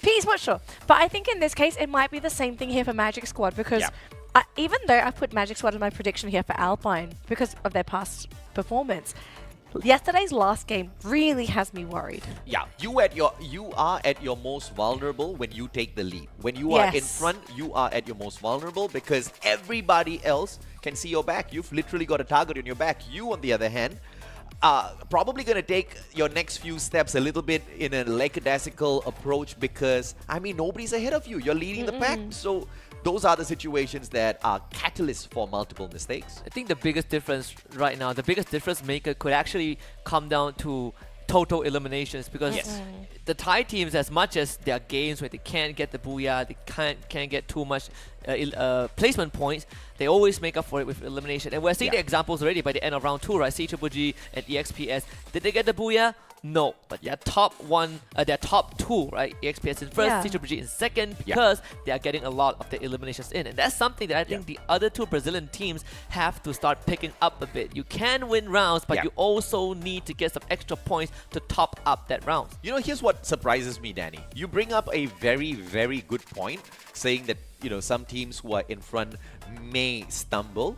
And I totally agree with your point, and therefore I did not put Magic Squad on my top 3 predictions. And here you are bringing up that point and putting Magic Squad in your top 3 predictions. Yeah, so I can cover both bases. Like, if they don't do so well, it's like, oh, I said so. But see, that's why women live longer than men. Go. That's exactly why women live longer than men. And I heard women and my heart stopped. But yes, I agree. That's why we don't live as long. We just bet on one thing and then we find out at the end of the road it's the wrong option. I feel like if that is your approach to life, you have bigger problems. That's why there's this thing called life insurance. Make sure you have life insurance. You see, here's the thing about life insurance. It never benefits you because it benefits someone else when you die. So, like, life insurance is technically not for you. It's not for you. But it's not a scam. You have to pay for it, but you don't get to cash it out. You're paying it forward, you know. It's like signing a prenup with death. I'm getting too far into this analogy, though I would say that for Alpine, my opinions on some teams haven't really changed. I think, except for, you know, maybe teams like Expand, right? This one kind of spills through every single map at this point, but MGS, I'm expecting some sort of recovery. We can observe that the Brazilian teams are playing a bit safer. They're playing very respectful, but at certain phases, you have to start picking up some extra points. And credits to Magic Squad, they did try in the previous round, but the Blue Zone did most of their victims in, so that's fine. But if you keep up their performance and add on some cherry on top with eliminations, I think it's going to set them on the right course, potentially take this home. Speaking of course, AJ, are we looking at any weird drop zones for some of these teams? Because we do have some data from the past 2 days. It depends on the blue, quite honestly, because it looks like it's on Militia. It's on Forest Red. So and Expand didn't drop on Forest Red yesterday as they went on search for GOW. They hot dropped GOW at base camp. So if Expand does not get cheeky with GOW, they will get the good start. If they go back to Forest Red, I'll have questions, mainly because their 2 starts on Forest Red was not good. Oh no, they're falling for it. And also EXPS, here they go. EXPS are also looking to extend their lead, right? They know they're in the first place, and the closest contender is CGG, Magic, and Lao. So this could make or break the standings right now. Oh my goodness. I mean, this is a purposeful hot drop by EXPS. This is the home ground of Magic Squad, and Magic Squad has dominated Stadium throughout the whole of Point Rush. EXPS has been watching them very carefully, and this is a surgical strike, but they do have one insurance policy sent out a way to help revive the whole squad in case this little surgical strike goes bad. And the one thing that also makes a lot of difference when we talk about meta differences is that Magic Squad does not run the Sonya. At least from what we saw from the previous round, they do not run the Sonya at all. So you don't have any recess potential. That means that you have to be even cleaner with your approach. Magic Squad was able to find Karama, at least Gyu getting the first knock, so Stop now in danger. Dew also isolated. You come to Magic Squad Stronghold, you better be prepared. And EXPS, they're going to take the full brunt of MGS. Stop trying to keep himself in the game. Gets knocked the Sonya with no help out, but Dew able to get busted. Yago next on the list. Tries to find a reset with the Sonya. Cannot get any for now. Finally drops, but they have done massive damage to MGS. Oh, yeah, absolutely, man. I mean, Dew should have been backed up a little bit stronger there by Stop, but he chose to play his timing a tad bit off. Couldn't even pick Dew right back up.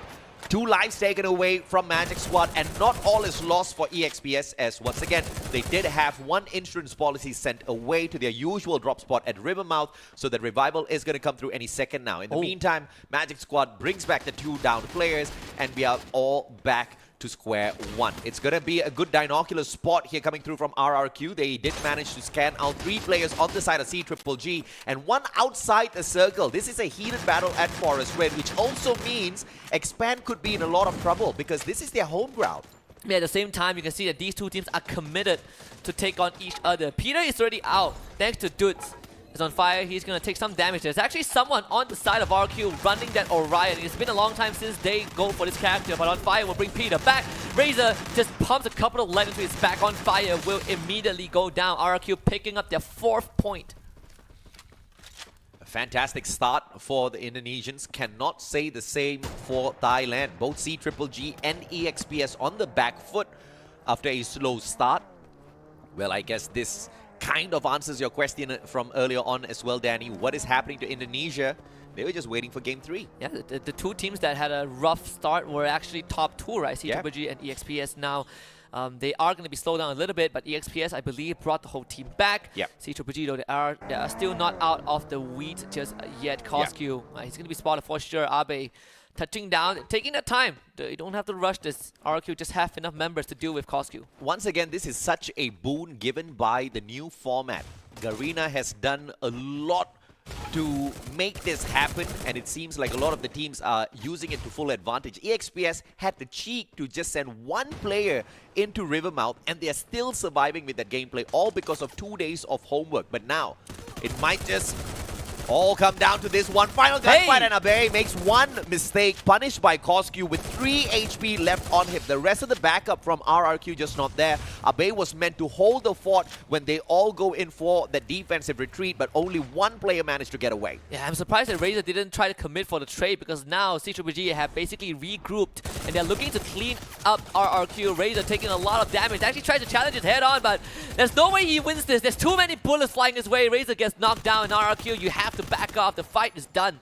Once you make that mistake of not taking your opportune moment, because that could have been an initial 1-for-1 trade. They had a full squad there, but RRQ decided to bail from the engagement even before it had gotten to a point where they knew they couldn't get away, right? But of course, it's those kinds of moves that helps you survive long enough. Duds does manage to bring Razor back before getting dropped.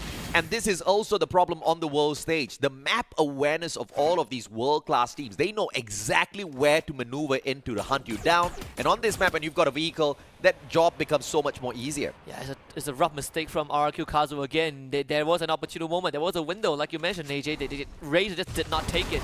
Now they have to play on the back foot. Casper not having a great timing. Sonya's going to get Pog Raz. Make sure that Casper goes down. EXPS continues to struggle on Alpine as Raz takes care of him. I mean, it's a very smart play. Once you see that Sonya pop, instead of continuing to engage, you just erect a glue wall and back away from this. So very smart play by Rest to confirm that elimination onto Casper. They continue to rotate away. WAG just watching all of this breakdown, are looking for an opportune moment to strike. A good knockdown from up top from Dew and his level 1 farmers. It gets a knock, but an instant pickup coming through as well. The rest of the players getting tagged. WAG just watching from the back, and they chip in as well. But instead of shooting at the players down at the bottom, they go for Dew. And Cyrus should be able to confirm this. Super unlucky. I mean, Dew did a lot of chip damage, but no confirmation. Dew gets taken up, but Caramel will bring him and Casper back. This is a game of revival for XPS. Unfortunately for Stop, will get knocked as well. WAG cashing in on 2 points. Patience play, and this has been WAG throughout the whole day. Patiently just watching engagements, waiting for the opportune moment to strike. And like a Cobra, once you get bitten, you are not gonna be able to survive that. RRQ on the other hand, Razor gets taken down by Caramel. They just can't seem to catch a break. Yeah, EXPS cannot catch a break either as Poco Stars heard the commotion, so they're coming in to get rid of Caramel. It's 4 against 1. Caramel knew that this is going to be the end of the road for him, at least for now, but he was also the one who brought back 2 of his fallen teammates. So EXPS, just like we said earlier, is still in this game, but look at the spread from EXPS. Expand managed to get pretty far away from all of the action towards Snowfall, and this is a very smart play from Expand because they get to dominate and loot up 2 different areas before heading on in towards the center of that next zone. Dew, on the other hand, tries to jump on over, but the AC-80 in the hands of Peter, more than enough to take him out of the equation to give C-Triple-G the 7th point of the map. Such tracking from Peter, so accurate, landing 4 out of 5 shots onto EXPS members. Again, we're seeing the Brazilian teams, they definitely are playing slow a bit, right? Like you compare the score so far, obviously C-Triple-G, I mean EXPS, just the Thai teams in general are going out to get elimination points. But Magic Squad and Loud, they're taking it slow. They only take fights that come to them, or if they absolutely have to. And this could be a worry, because if teams like C-Triple-G continue to rack in these points, it might not matter too much if the Brazilian teams or any other teams start getting the booyah. Magic Squad is just one of those teams that has got every single ingredient on a list for the perfect success potion. Now, one of those ingredients on the list is getting to Stadium and looting up that whole compound, looting up Rye as well before getting into safer spots, looking for the circle. But EXPS, they got super cheeky with them early game, right? They hot dropped them, tried to punish them, but instead got put on the back foot. Now, EXPS on the run, whereas you look at Magic Squad, they've got extra points on them. They've got the loot off of EXPS from the players that they took down initially, and they still have the full control of Stadium, which means this game is pretty much on the side of Magic Squad if someone does not come across them and put them out right now. It's going to be a tough spot though. I think also because of the rotation. I think eventually you will have to move, right? I am getting a bit worried for Magic Squad for sure, because what is going to be the contingency plan? I see Triple-G, they're racking up so much points, right? 7 eliminations already. So even if they don't get a booyah, they have enough points to kind of add up to be a 4th, 5th place finish. PE are going to face up against Thorat the 3rd time in this grand finals. And Thorat this time taking the first initial shots. North is going to get knocked. Don't cry now, moving forward, clusters coming through. North is already out. Lawsy, what a shot from afar to take down UK. So PE Sports got to slow down the momentum. Ekau taking the opportunity to go for the swing, must not find the knock. Don't cry has the health advantage. Ekau actually stuck between the glue walls that he erected himself. So PE Sports finds 2. And in the meantime, EXPS brings their whole squad right back into the game, and that is a hard reset once again for the Thai squad. Now, beyond the horizon, we just saw Expand as well as Buriram right behind the players of Thorat. So running away from PE Sports might not be the best of thing here, because it's just gonna go from out of the pan into the fire. But the boys don't have much of a choice. Vehicle in the hands of Nero as he just drives around to cut off the trajectory of Davids. And he is going to be able to do exactly that with a Bison in hand that stops the movements of Thorat. They might draw the attention of Expand as well. Depending on the weapons that Expand has, Davids is already very low. Don't cry, we'll get rid of him. This could be the end of Thorat in round 3. And PE Sports finally exacts revenge, and Cobra even giving them a helping hand. Cobra actually helping himself by stealing away that elimination point. Cheeky little boy. But that's exactly what you got to do. Everybody's got to look out for themselves, and RRQ doing exactly that. Abe bringing the full squad back. The Wonder Kid is at it again. And The match revived. Look at that. 10 minutes in. 11 squads left. 42 players left in the lobby. That means that only one squad has 2 less members. Yeah. I mean, as expected at the start of the game, we finally slow the pace down. And 20 seconds away from the circle, moving towards the 4th safe zone. And look at Peter. Not only is he dominating the total eliminations, he's dominating the leaderboard for the total knockdowns. 164 on the world stage for 2023. Means that more than half of the knockdown were converted into points for Peter. That is absolutely lunatic behavior. I mean, the guy totally deserves 10,000 USD, man. I've just got my fingers... But, you know, then again, I don't know if I really am favoring the team to take away the trophy back, but... You know, if I was Jeff Bezos, I would give him the $10,000 instantly out of my pocket. Yeah. I mean, no doubt, right? I think Peter is great. He deserves the 10,000 USD. I don't know if the trophy should go to CGG or not.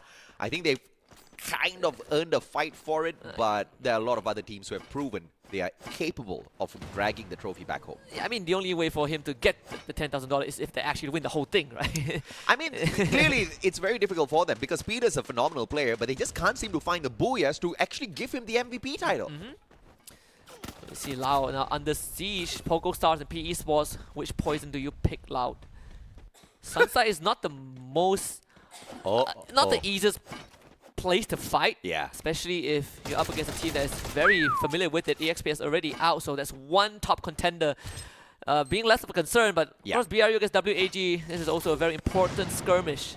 And this is actually, you know, we were kind of questioning whether or not teams should experiment during Point Rush. EXPS clearly should have experimented if they want to pull off something as crazy as that hot dropping Magic Squad.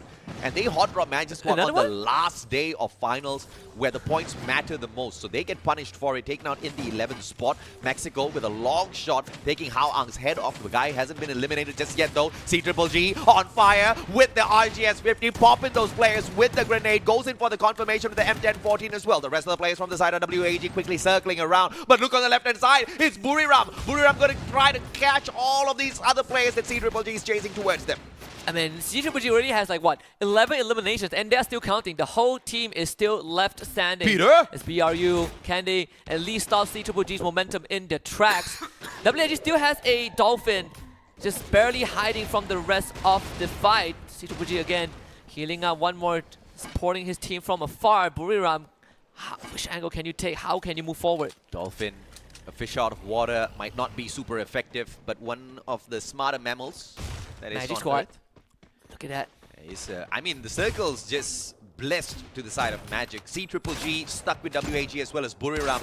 Only one team can get out of this, and it's between two ties, Buriram as well as CGG. Who gets it? On the flip side of things, we've got Expand entering the zone as well from the north side of the circle. You also have MGS, they're watching this happen, right? MGS right now is between them and CGG when it comes to taking the transport temporarily. Buriram ready to relocate. Gonna do exactly that. Avoid CGG, but now they find themselves a fight, a face-to-face date with Expand. This is going to be troublesome for Expand because here comes a furious Thai squad who wants to pick up massive number of points after failing to do so in the previous game. Blue Wall Melt is going to be laid out by the captain first. He's got the treatment sniper in hand as well as GOW bites the dust in the 8th spot. Flank around from the right-hand side. Buriram getting the knock onto one more, and CGG. Buriram's busy with CGG, and here comes Expand slowly cutting down the distance between themselves as well as the two-time world champs. Jonah's going to be pulling out that RGS-50. Wasana with the shotgun as well. Axel finds a tag, but just a sliver of health taken away from Jonah and a tactical retreat from the two-time world champs. Wasana down, 50% of the HP taken away. Axel brings in the Riptide Rhythm. This is a smart play, taking a page out of the Brazilians' playbook, but unfortunately the Riptide Rhythm not making the biggest of damage. Cobra boots himself with the Tatsuya straight up to the front, low on HP, too far down on the ground, and Cobra finds Wasana, finds yet another, but Jonah out of nowhere hits 2 players with 1 bullet. Man, the captain needed to step up, and indeed he did. BRU surviving imminent death but you still have Lao and MGS duking it out against each other. We've seen this before, the Brazilian teams literally fighting amongst themselves. Drax is gonna get knocked down. Yago doing the job is lost 21. The Wonder Kid from Lao to keep his team in the game. A Magic Squad has all 3 members standing. Both unfortunately cannot outrun the storm. He's gonna be dropped, and Lost 21 picks up some extra points. BRU watching this from afar. They know that this round is in the bag. The Brazilians only have 1 member each. Lost 21 has expired. It's Yago against the world. And this is exactly what I mean when I say you need skill, but you also need a touch of luck. And the luck this time round was that Brazil met Brazil, and Yago is all alone in a 1v3 against the 2-time world champs. And Wasana says, to hell with this, I'm not waiting on ceremony. Runs out the circle, gets the Trogon burst, and it is your 2-time world champs with a booyah on Alpine. The biggest enemy of Brazilian teams is Brazilian teams. Unfortunately, even last year on the final game, it was the exact same story. It's deja vu, baby. And Buriram, with this victory, should be able to catapult themselves into the top 3 for sure. Yeah, easily. I really think Buriram is actually going to... I think that map itself and the result of that map is going to hurt Magic Squad so much. Yeah. Because, firstly, they let their opponents from last year make a big climb. Yeah. They are going to overtake Magic Squad easily. And with, I think it was like, what, 11 eliminations for Buriram that round? It was a lot. So, compared to Magic Squad, do we see how many elims they had for the end of the map? I unfortunately miss the number of eliminations on the side of Magic Squad, but you know, one of the more important things is the fact that Magic Squad was just about 4 points ahead of Buriram before this match started, 4 points. Yeah, Oh. so now 3 of those points have come from the Booyah in terms of whatever Magic Squad got from that second place. So they just needed 1 extra elimination to catch up, and I think Buriram pretty much got all of whatever they needed. Yeah. Yeah, we say that they needed to stop C-Triple-G, right? C-Triple-G eventually fell. But there's this one fight that BRU took.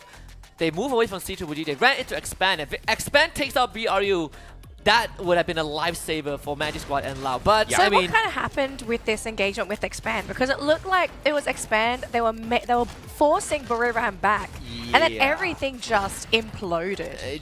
Jonah happened. It's a skill gap. I mean, it's literally a mechanic gap. Yeah. They lost every single CQC against BRU. I mean, Cobra got 1 knock, but that wasn't really much to work with at all. Axel and Cobra both went down instantaneously with a Trogon in his hand. Wasana sorted out the final player. And, you know, it's just Buriram stuff, right? And look at it. At this point of time, they had 10 eliminations in hand already, even before meeting Yago. So 11 plus 12, you've got 23 points off of this. Come on, let me see Yago's perspective at least one time. I don't think we see Yago. I don't think we do. I mean, unfortunate. Well, but I mean, We'll they see got it to the later. final circle. They got to that second spot. It's still a decent performance from Magic. But for Magic, like the ultimate goal, it's not only to come first, but Yeah. like kind of also want to stay ahead of Buriram, right? Yeah. Like you've got to have a bit of a grudge against the team that stole what should have been yours. I actually think the better scenario is to have Buriram in front and then catch up at the very end, because Buriram always catches up at the very end. So maybe that a tad bit of overconfidence could do the rest of the teams. What do you some think good. about that, Husky? Do you think Buriram is the kind of team to maybe get a little overconfident if they're in the lead?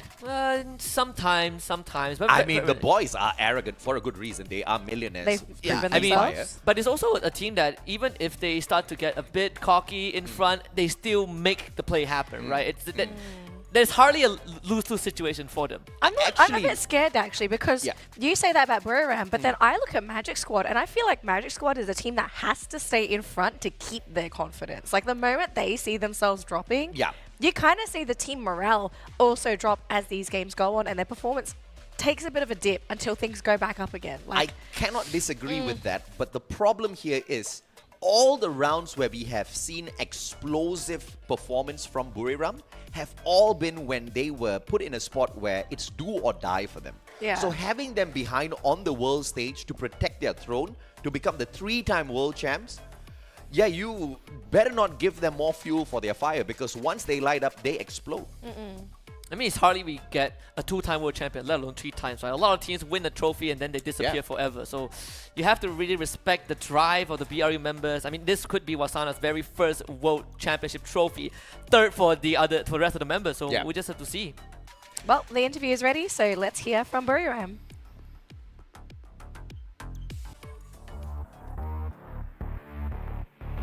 After a dominating third round, let's welcome the stand-up player who stole the show and stole the booyah. Welcome to Buriram United Esports Moshi. Congratulations! ดีด้วยนะคะ Are you confident that you are the best sniper in Free Fire World Series 2023? มั่นใจไหมคะว่าเราเป็นสไนเปอร์ที่โหดที่สุดใน World Series ครั้งนี้ ก็มั่นใจครับ มั่นใจในตัวเองครับว่าเก่ง แต่ว่าก็ไม่ประมาทครับ ผู้อื่นก็เก่งเหมือนกัน I have confidence that I'm the best sniper here but I also believe that other sniper team are also good. Oh, how nice of you. Very humble indeed, right? And we're still waiting for your insane highlight in the grand final, like in the week 1 of the competitions. Will you make it today? เราจะทำไฮไลท์แบบโหดๆได้เหมือนวีคที่ 1 อีกครั้งในแกรนด์ไฟนอลวันนี้ไหมคะ เพราะว่าน้องชายผมมีให้เห็น น้องชายวาสนา Let's keep an eye on our teammate วาสนา Ooh, intimidating. And what is your team target in the grand final?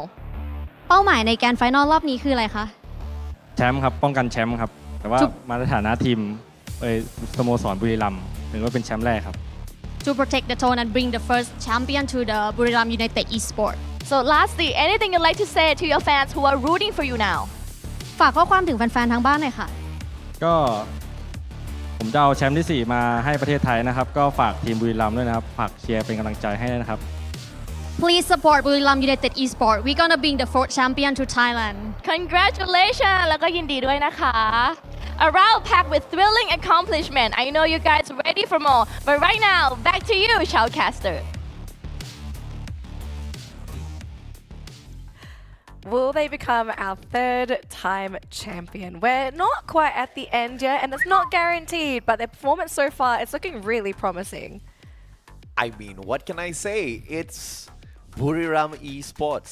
Regardless of roster changes, regardless of organizational changes, nothing seems to affect them. I mean, you can take maps away, you can put maps back in, you can change the meta, you can change the guns, you just cannot change the pure skill that these players bring to the table. They have one poor round, and guess what? Now they are potentially in first place again. They have one poor round and they say, so what? No, they have one poor round, then they come back during the random map. I mean, we saw that yesterday, so. I mean, they had one poor round in game 2, and then game 3 was as if it never happened, right? They have one poor day on day 1 of Point Rush, and day 2 they're like, you know what, guys, let's actually try to get some points, and they accidentally finished first place. But you know what? I think this is case in point. I really respect Buriram because they gave everybody else a chance on Point Rush. You know, I kept harping on the fact that they were not going all out during Point Rush. And this is the perfect example. When they want to, they can get into that final circle. Of course, a couple of mishaps here and there sometimes, like in game number 2, but they always manage to nullify whatever bad performances they have before the end of the day when they put their hearts and minds to it. But of course, let's see who managed to walk away with the total number of eliminations. Once again, the one and only Peter. The man wasn't even in the final circle, but he walks away with the most number of eliminations. That's pretty dope, Peter. I mean, a stark reminder that he should be the MVP. He's my personal MVP.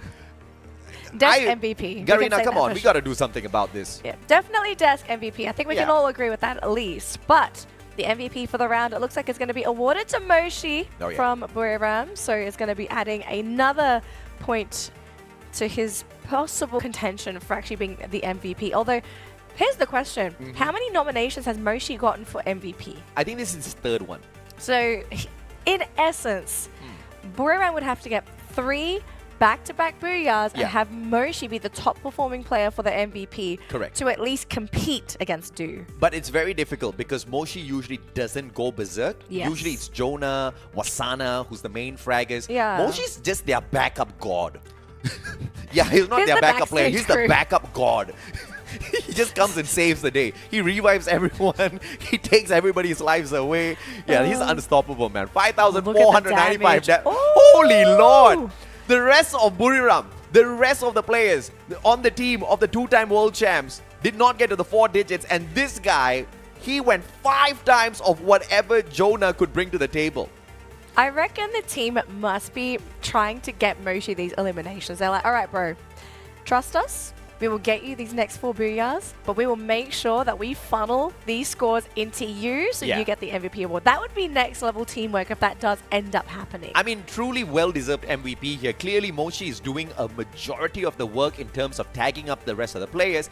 And whatever eliminations Jonah, Get High, Wasana has been able to nick off from this particular game has come from the contribution of Moshi. So very well-deserved MVP. But yeah, it should have gone to Peter still. I'm just kidding. Not this game. Not this game. All right, so to wrap things up for our third game of the day, which was on Alpine, 23 points is going to go into the pockets of Buriram United Esports. In the meantime, Brazil locks in 20 points for both Loud and Magic Squad for the round. CGG, though, taking home 16. And then towards the bottom of the page, as we can see, some of these teams not looking too good. EXP Esports actually ending up in 10th place, only landing with 3 points. Now, we are going to see some changes here in the overall standings because, as we can see right now, Loud is occupying that first place with 56 points. CGG in second with 55, 53 for Magic Squad, and Buriram quickly catching up, now sitting at 52 points. This is perfect. This is the perfect scenario. I think if we can start cutting off the cutting off the team classes. Top 5, guys. Top 5. I think this is the top 5 race. Unless WAG, Poco, Argue pull out something miraculous. I think by the end of round 4, if these 5 teams are still the consistent 5, I think it's fair that we look at them as the final kind of the people in the final lap, right? I'm just thinking, I don't think it's possible for any other team to make it to that top list because we've only got 3 more games. 3 more games to go. They can. RRQ is built different when they want to play some really solid games. I think it should be now because it's WAG Kalahari. proved in the first game that they can play a really solid game of Free Fire as well. But I have to say, these teams also need a fair share amount of luck on their side in order to take it away from the top 5 that have shown us that they can consistently get into the final circle. And I think, we are kind of past the halfway point of the grand finals, right? Yes. We have. It's a good time to bring this up. I want to talk about Jonah as a player, right? He has played Free Fire for so long. He has played, this is his 4th World Championship. He's been under 3 different banners. He's been with Phoenix Force and then Evo's Phoenix and then Buriram United. Yeah. And he's the only player in the world with 2 world trophies. This could be his 3rd under 3 different names. He could be the greatest captain we've seen in all time. And Kalahari could be the map that BRU starts taking over everyone else and come ahead. But for that to happen, though, they do need to take out some of the top contenders for Kalahari, right? Yeah. Because there are a couple teams that really specialize on this map. I think the one in particular that we kind of have to look at here, it is RRQ. They have a pretty good track record on this map. However, RRQ have been very flip-floppy today. I'm going to be completely honest. As an RRQ fan, I am not too impressed. Okay, we've played Kalahari 3 times thus far within Point Rush in itself. And Buriram was not the greatest of teams on all 3 of those games, but they didn't do too badly as well. 2 out of 3 games, they did pretty decently to get into that final circle. So this is a huge threat for all of the other teams, especially teams like Magic Squad as well as Loud, who want to take the championship away, right? Now, Loud had a fantastic start on Kalahari on day number 1 of Point Rush, where they managed to secure the Booyah as well as 13 eliminations, so 25 solid points. If they can pull that off again, I think Brazil is already going to start celebrating.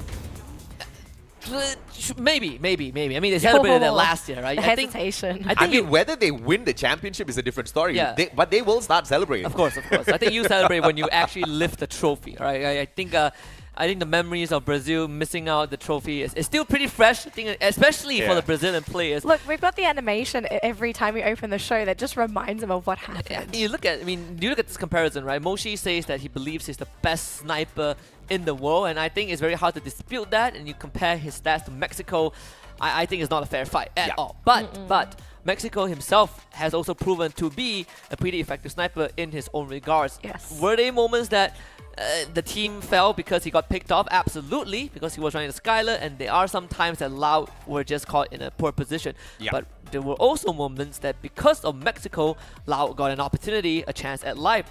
Look back at game 2. That's how they took out Buriram, because before Mexico went down, he used the Skylar Riptide Rhythm from the grave, and Lost 21 was the one who picked up scrap and get rid of Buiram. Mexico literally was the reason why Moshi went down. So he wins that head-to-head. For one round. For one round, For yeah. one round. It's like we kind of have to, at this point, you're sort of praying that exact same scenario happens again. And that's the kind of combination we were talking about, you know, what we wanted to see out of the Skylar usage, where the sniper takes down the defenses of one of the stronghold players on the opposite side, and then their rushes go in for the execution. It was so beautiful to watch that, especially on the world stage between two Titan squads. And I think Loud has truly earned their #1 spot right now, and they are there even without a Booyah. So I think to complete this, at least for now, they need to hit one on the next map. They have to, I think. I completely agree. I think you need a Booyah to avoid any possible tiebreaker scenario. Exactly. That would be devastating. Gosh, I couldn't imagine. And also, I think at this point, it might be a bit late to say this, but whenever teams go up against a different squad and they see the Riptide Rhythm, they know for a fact it's a Brazilian team. Oh, yeah. But now you gotta maybe think it's expand, because all of a sudden Axel's running the Riptide Rhythm, but Buddy, put it away. Let's not run the Riptide Rhythm anymore.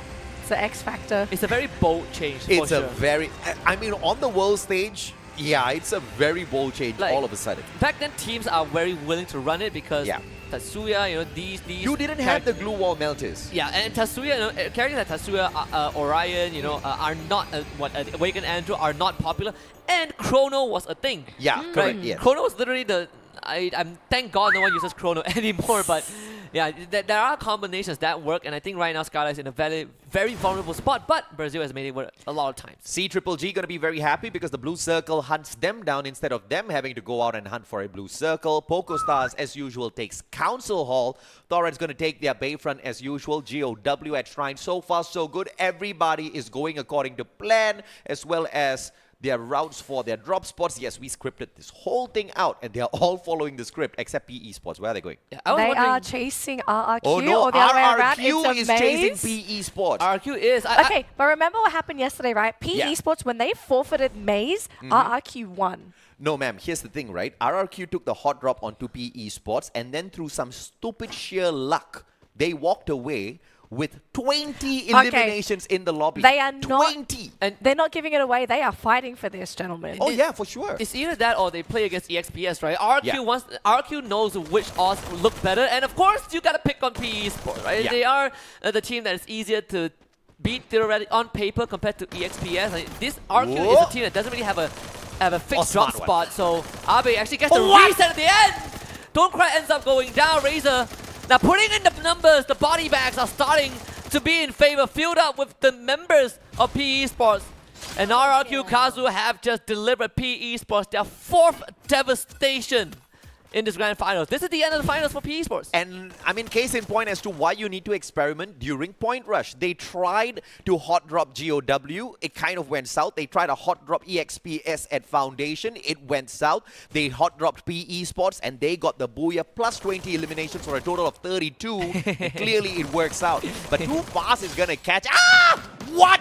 Yago from nowhere secures the captain. Give me a break. Man's a sniper for a reason, but I find it pretty entertaining. And by the way, Yago now has the longest elim distance, 103 meters. But also, Bob's head was popping out a bit. And that's how Too Fast got him. I mean, Too Fast literally went out a little bit too fast right after that, right? It's just a tad bit unfortunate. But yeah, going back to what I was saying, RRQ, man, they took the hot drop against PE Sports. They won that battle out, and they walked away with 20 eliminations. But the difference was Loud made their way towards Maze, and then EXPS made their way towards Maze as well. And, you know, everything went the way of the team that got there a little bit earlier, that is RRQ. But this time around, they're not as lucky. So let's see what happens to them, what fate holds for them when they make the rotation into the circle later on. C-Triple-G, on the other hand, is super happy. Not only do they have Peter, but they also have the blue tier, high tier loot zone, sorry, the blue circle. It's fair to say that PE Sports have been completely eliminated from the grand finals. There's no more contention. We're down to the last 11 teams, unfortunately, right? Figuratively and literally. I mean, I'm sorry, PE, but 6 points, yeah. FFSI flashbacks, right? This is literally kind of a reenactment of, what, almost half a year ago, where the grand finals was just not their playing field, at all. We talk about RQ Kazu not really having a distinct drop spot on Kalahari. You think back to the group stage, Refinery was their playground, and then Loud became a thing, and RQ Kazu started giving away Refinery. They started experimenting with Foundation, they experimented with the Maze, and they realized that the Maze is where they need to go. The Maze is where they have the best chance, and every single time they go there, they meet PE Sports, and every single time they meet PE Sports, they win out the fight.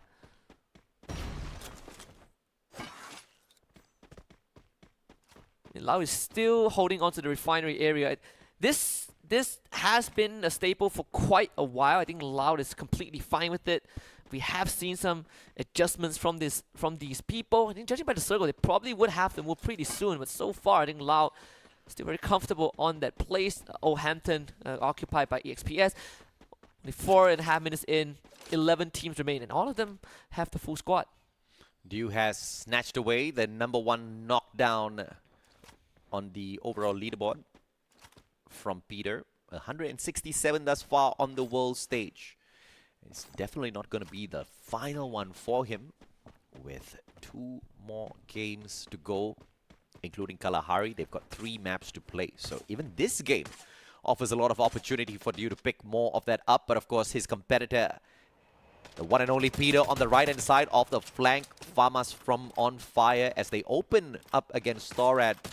The tad bit too far, Thorad, is to make anything work out of these shots. Yeah, Thorad is not interested in this at all. So they're going to back off, use a couple of glue walls to cover their tracks, the grappling from Lozzy to get him out. I was able to pick up 5 MKs from a far off screen, so I'm starting to get into the action a little bit.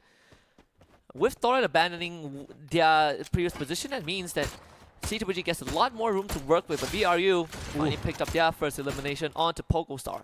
Buriram, as usual, taking command of Command Post, one of the locations on Kalahari that holds quite a solid amount of loot and high-tier loot as well.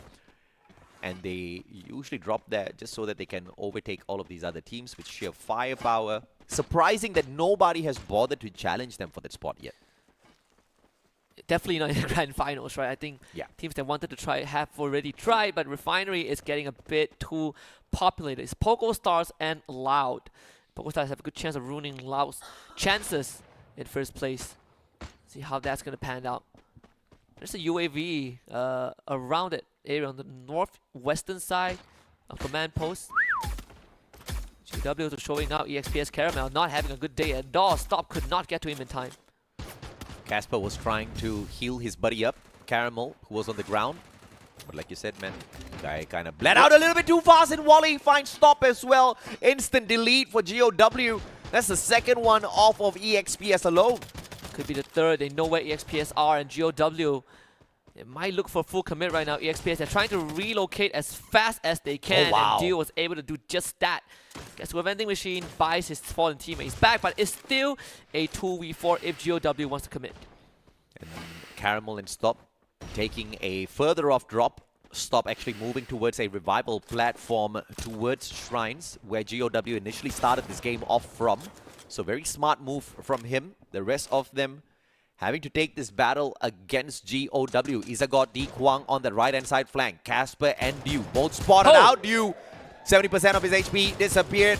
Tops his health right back up with the help of Casper and his treatment sniper.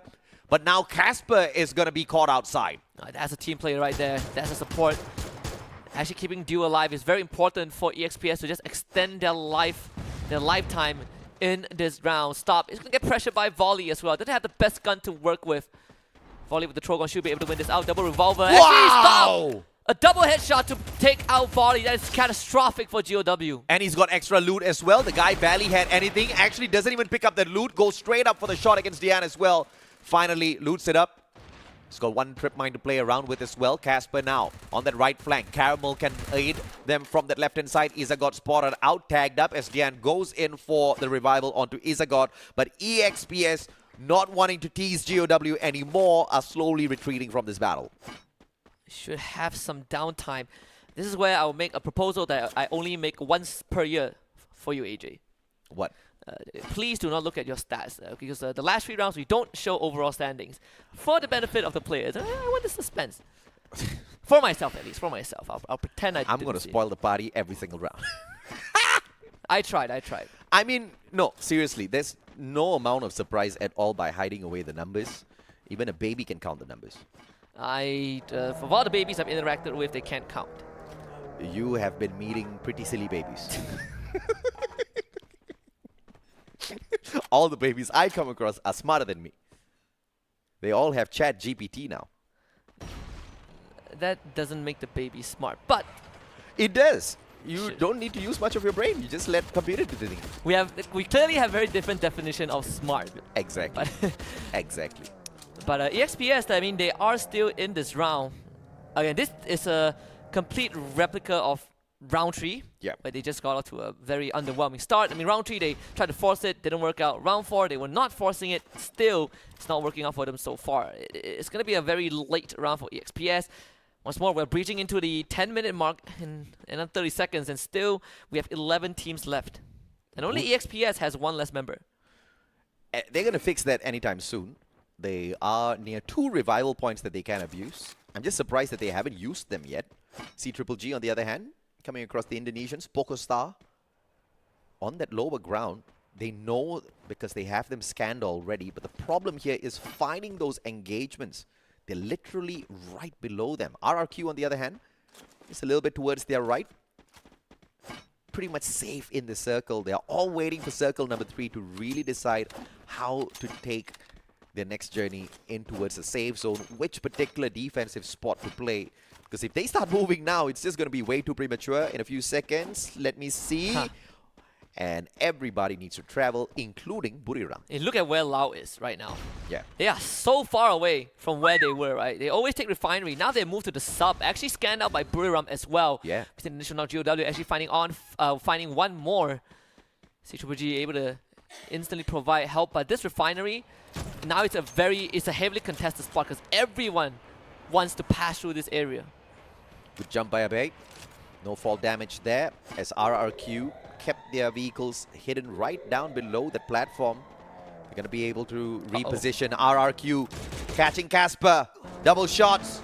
Car still pretty much available, but Casper's vehicle has been lit up and he has been forced to stand outside without any bit of defenses whatsoever. Question is, how many glue walls does Casper have? I mean, not much left in the tank, I assume. The EXPS, they have been on survival mode ever since a impressive round 1 and 2. RRQ cars will take advantage of that. The members of EXPS, again, they are continuing to just run as far as they can, at least with Dew in this case in the vehicle. Caramel and Stop also have theirs. Casper hung to dry. Could be a fight between BRU and Thora as well. Thora are right behind Buriram, and Buriram are running into the sub, so Thora might be able to reap the rewards. Right now, if we did not have Point Rush, CGGG, Magic Squad, as well as Buriram would have lost that second spot to EXPS. But because they picked up some solid points on the first 2 days of Point Rush, they're keeping EXPS down in the 5th spot. So this round, with EXPS having such a slow, nerfed start, is not doing them any good whatsoever. This is a crucial fight for Buriram and Loud, and it was a UAV. Actually, the UAV just now scared Torres, so Torres is going to completely disengage. So it is a guaranteed full team fight between Loud and Buriram. Whoever wins might just take first place by the end of this round. On fire, able to find Dudes already. Dolphin with the long range snipes trying to start running interference against CGGG. Cyrus actually finding one more, so CGGG end up getting punished. Unfortunately, Legolas ends up getting knocked down by the plays on instead. Razor goes up top, Sona instantly pop. Can't even react in time, and CGGG somehow having a full squad left as GOW ends up getting wiped out off screen. Not surprised. Crime MKS finding Casper on top of everything else. EXPS continues to be punished by the teams out there, and Expand chipping in as well to the damage that's dealt to the squad. The Die team slowly circling in CGGG, especially to find RRQ and WAG going hard at it. On fire will have his Sonya timeout, so he's going to be down. Peter rushing to provide some help, but it's going to be intercepted by Dudes. Missing the second shot, Peter getting a chance of life. But he's going to be shot from a different angle as well, so Peter might have to abandon his teammate. Unfortunately, this is not the fight that he should take. Peter ends up going down as well. Cost you third on the kill list, and WAG just feasting on these men. See Triple G currently in the second spot, but they are about to lose it because they get taken out in the 10th position within Kalahari. The rest of the teams who are capable of overtaking them still alive and kicking, looking for the final circle. Expand on the other hand, quick expiry on the 9th place. Look at Buriram. They actually are running into ESP as well. Only one member of EXPS. And you do wonder, where are the Brazilian teams, right? Loud and Magic Squad have not made much Oh my noise. god, not again. Well, speaking of the devil, Loud and Magic Squad up against one another again. It seems like only one Brazilian team will make it out of this alive. GU ends up getting dropped. Putin coming in to provide a bit of backup. It's Drax standing his ground, trying to keep Loud in the running. Putin ends up drop. Drax takes the bullet from the back thanks to Yago, the sniper from Magic Squad. Not willing to give this away, but you also have Mexico left on the side of Loud. Putin will receive some help. Yago picks him back up. Bobs now comes in as Kawan ends up getting dropped. Drax down low, the glue wall keeping him safe, and Lau is the one having the full squad left alive. But BRU sees the Brazilian teams fighting. They're like, time to get rid of BR. Oh yeah, absolutely, man. Now the Thai players trying to take advantage of the situation, but Moshi sniped from afar. Here comes Torad as well, chipping in. Wasana gets the M1014 onto Mexico, taken out by Wasana. The trade as well as the shutdown is there for Buriram. Loud taken out of the equation. Buriram helps out Magic Squad. Magic Squad now has recovered and can attack, but here's the thing. Circle's going to start moving in. Both these teams are going to be pressured by the blue. Yeah, and there's a good chance that Magic Squad gets wiped out again. I mean, we've seen this time and time, but Brazil's biggest enemy is actually their own team from their own region. And Yago, what can you do with a Skylar and a sniper rifle against 3 members of Buriram?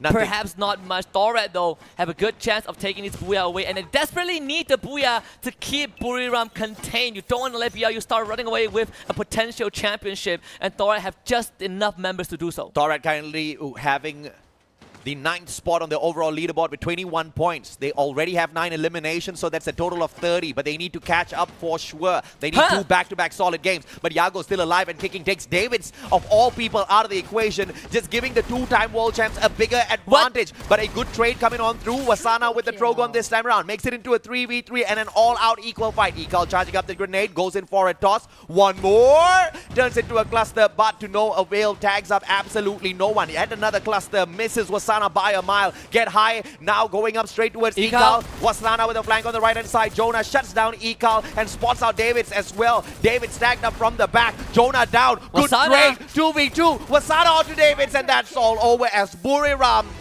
makes it to the #1 spot with a solid booyah.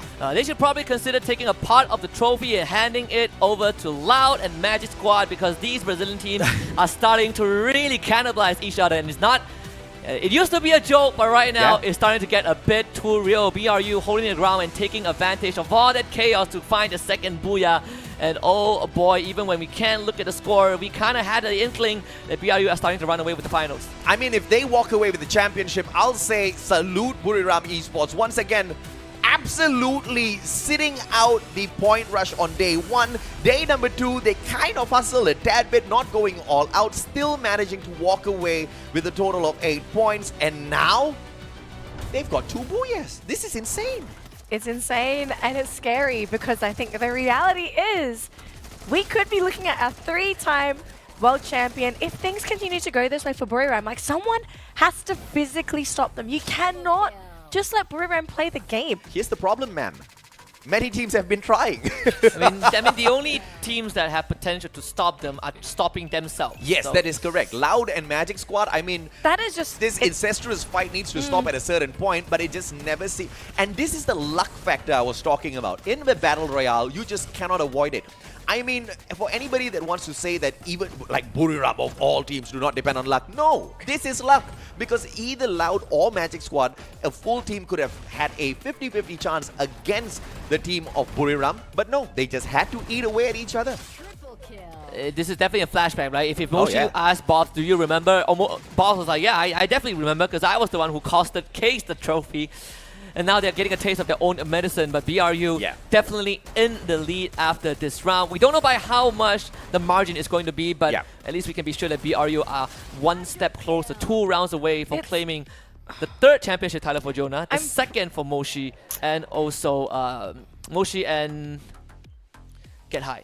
You know, the gap's going to be huge. I think I'm going to call it. Like, the gap has to be She finally 12 gets points. it. She finally gets what Buriram is all about. 12 been points. saying it even when they were not performing. No, only because these guys are mad monsters, right? I mean, they just don't know They when are. to chill. Even when chilling on point, I don't think they were trying for the #1 spot yesterday. They really were not. And then poof, all of a sudden, final game, there you go. They take away 8 points. Well, it was an that was the accident. thing. It was an accident. It was an accidental win on Point Rush day 2. Okay, hang on. I don't think it was an accident. I'm pretty It sure was they an wanted they wanted to finish with flair. Come on, you don't just do point They rush wanted to and- give everybody else a chance because they know 16 points means nothing. Well, I think it means a lot for them now. Only the 2-time world champs can say 16 points from Point Rush means absolutely nothing. By the way- Everybody else will be hungry. They'll be dying for By the this. way, they've only played 3 rounds, realistically. Round 2 doesn't count. Sure. Well, I do believe we have our interview lined up, so let's hear what our winners have to say.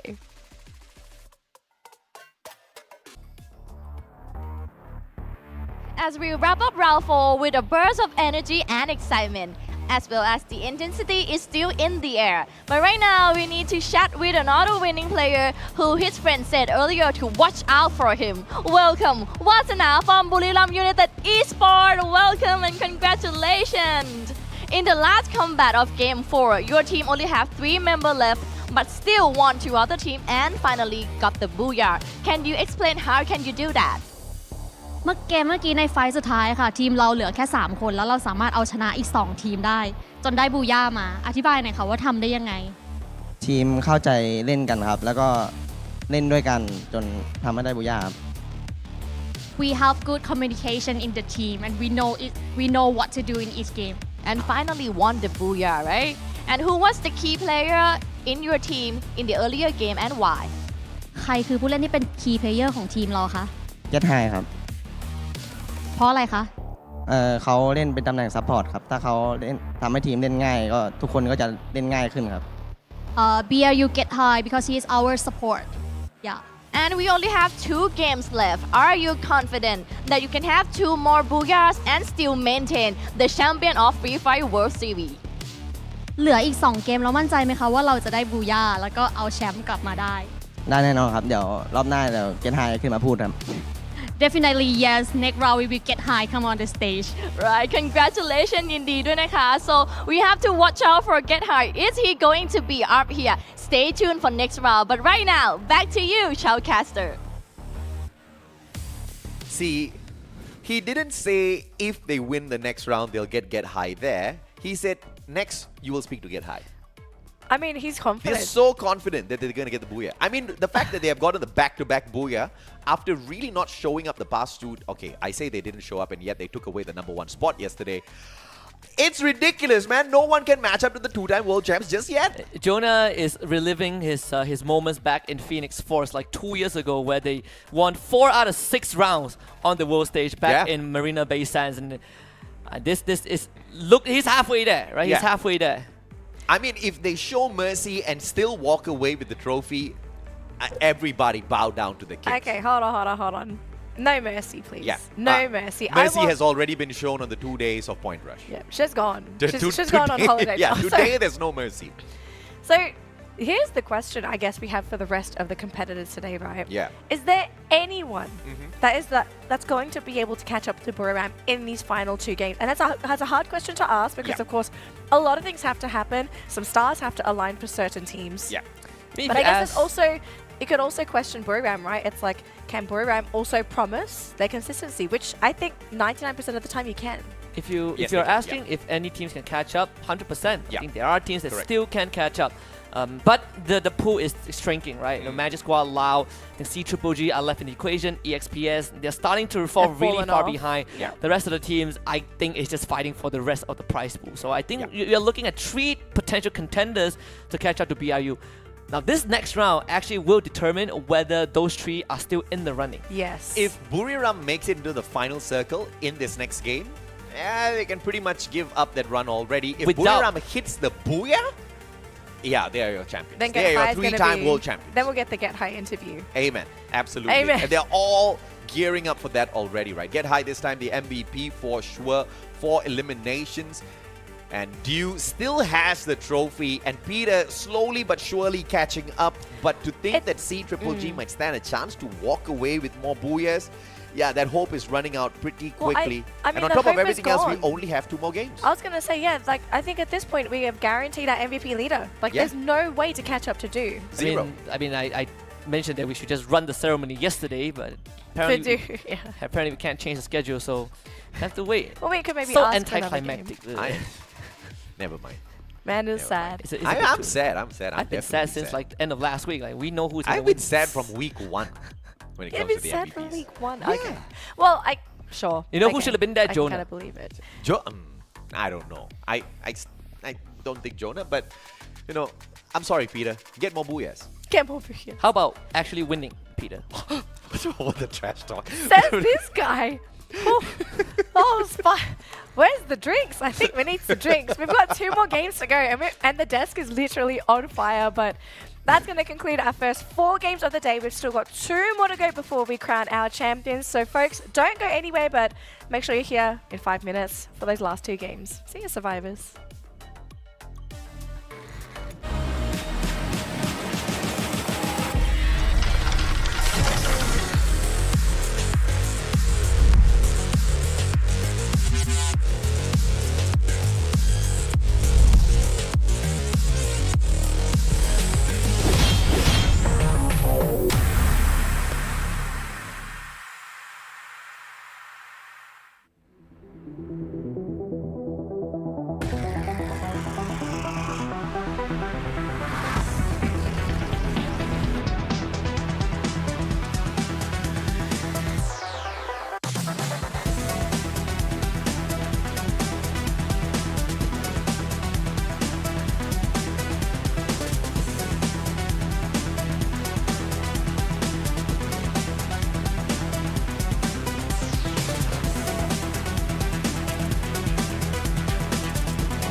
Welcome back, survivors. My name is AJ. I'm the Mustachio down here with Husky and Danny, and we are still wondering who in the world is in that #1 spot right now. I mean, if you checked out the numbers previously, you would make a good guess that it is Buriram, but we are not going to be able to see any bit of the stats. We've got to play a little bit of a guessing game down to the very end. We only have 2 more games to go, and the next one is at Nextera.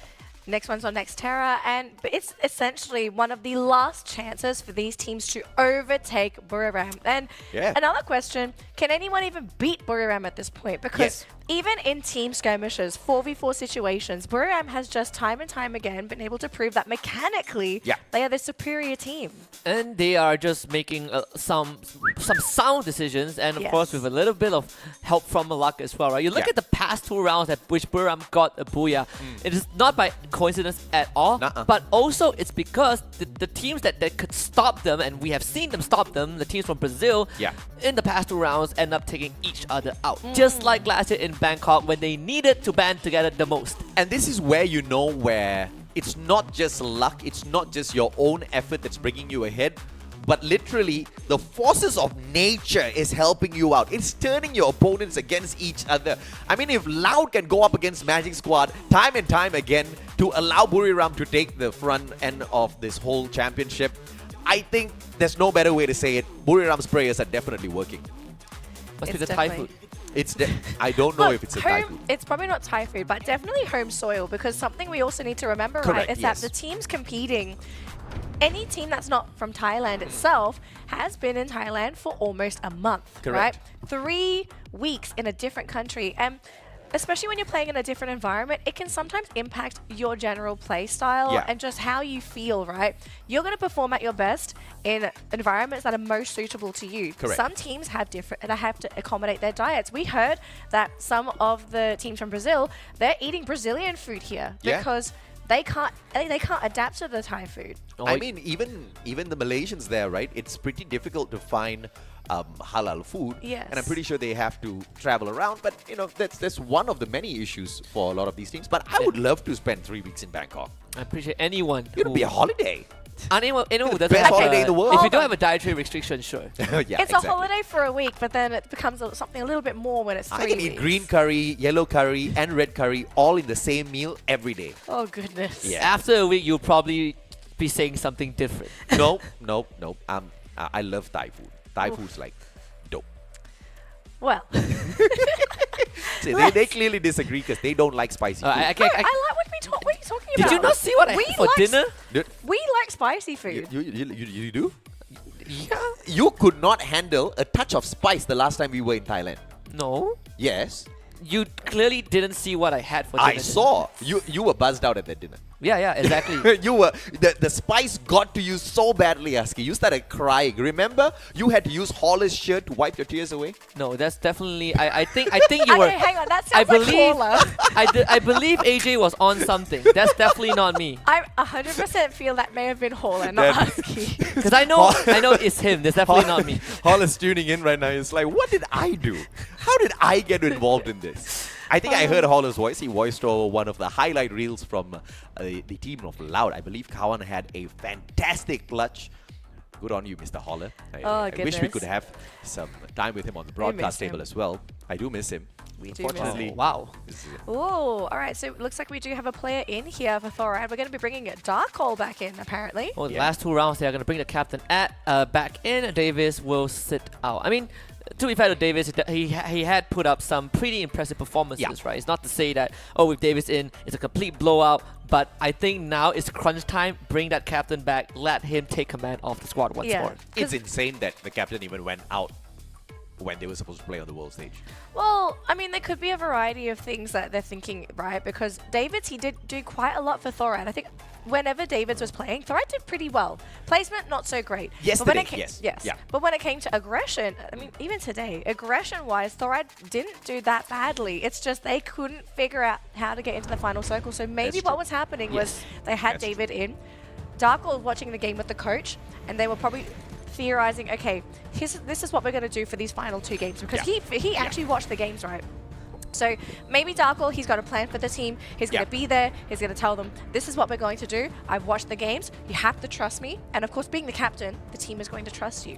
So let's hope this works out for Thorad, but we don't know what's going to be. It's a genius theory, Danny. I'll give you that. I think it's a theory. No. It's a theory, but it's a genius one, because I truly agree with you. What better person to have sit out the game and watch what's happening, to get back in there and tell the boys, okay, this is exactly what we're going to do to secure some solid points for ourselves. I mean, you put someone else out there with the with the coach, perhaps you can get the information through, but nobody else is going to be able to get it done like the captain. But was that sacrifice worth it? It's all up to how much of points David's actually managed to grab for the team before being replaced. But either way, 2 more games to get the job done. It's fair to say that for Thorad, elimination is not really the main issue, right? The issue, like you guys have pointed out perfectly, placement points. They are not finishing rounds in good spots. Yeah. So here's the question I have for Thorad, right? So even, let's say, with Darkle subbed in for the last 2 games and the team does remarkably, let's say 24 points, right? I think that's the baseline for a really good round for a team. 24 points.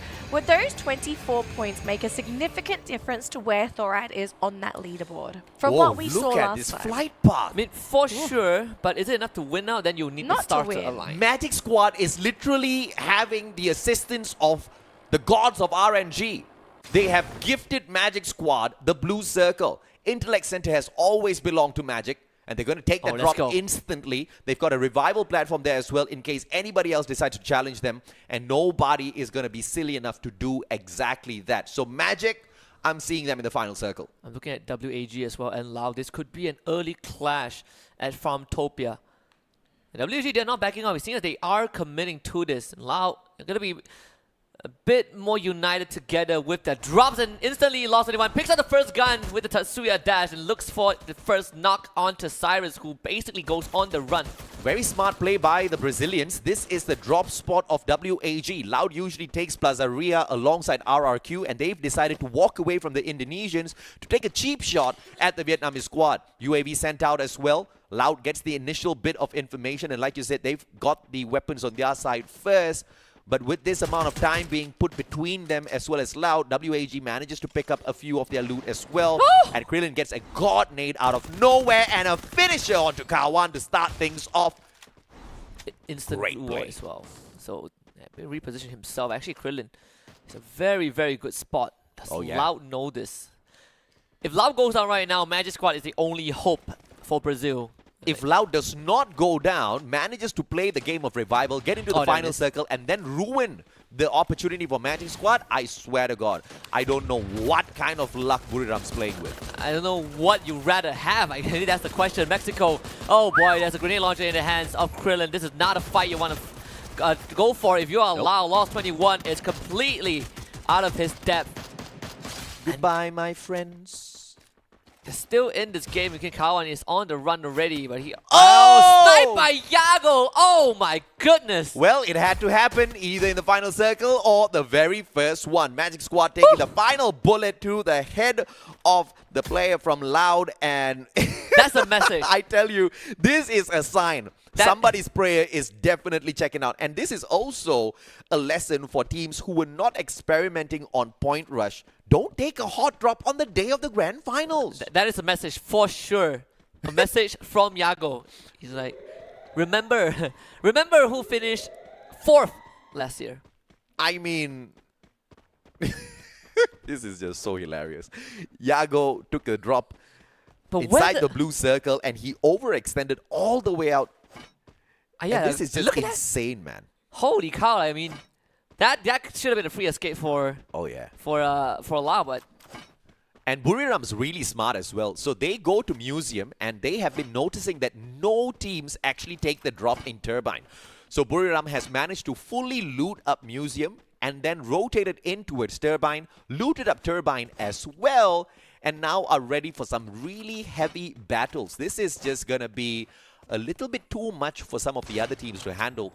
But at the very least, Magic does not need to worry about Loud in that final circle. It's going to be a bit scary though. Moshi actually getting extra tagged as Poco Star. So some info relay. We don't want to chase this. It's not really a target that you really want to go for without without advanced info. But look at the spread from Poco Stars. Holy cow. 5 MKS on the edge of the island. You have 18 Deer hiding near the bridge. Yeah. The rest of Poco Stars are very far back. So Grav Labs usually where Poco drops alongside GOW, and that's just beside Turbine, so that's the main reason why Buriram has got an eye on them. But I don't think Buriram's looking to engage. They mainly want to loot up as much as possible and then look for the third circle. Not even the second one. The second one is just a little bit too random. So they're going to probably tank the first circle, and that's when you know you are playing with a real veteran squad. Knowing exactly which one of those blues that they can take huge advantage of. Now, they do have the advantage in terms of the first circle. Not a lot of damage for Poco to deal with, who managed to rotate all the way into Turbine, looking for Buriram, but find absolutely nothing there. They might end up finding EXPS instead. Look at that. 2 members. Oh it's my! Raph and Liam running straight into the crosshairs of EXPS, and that's already going to be 2 of them knocked out. Poco Stars feeding into the frenzy. Still picks up the second.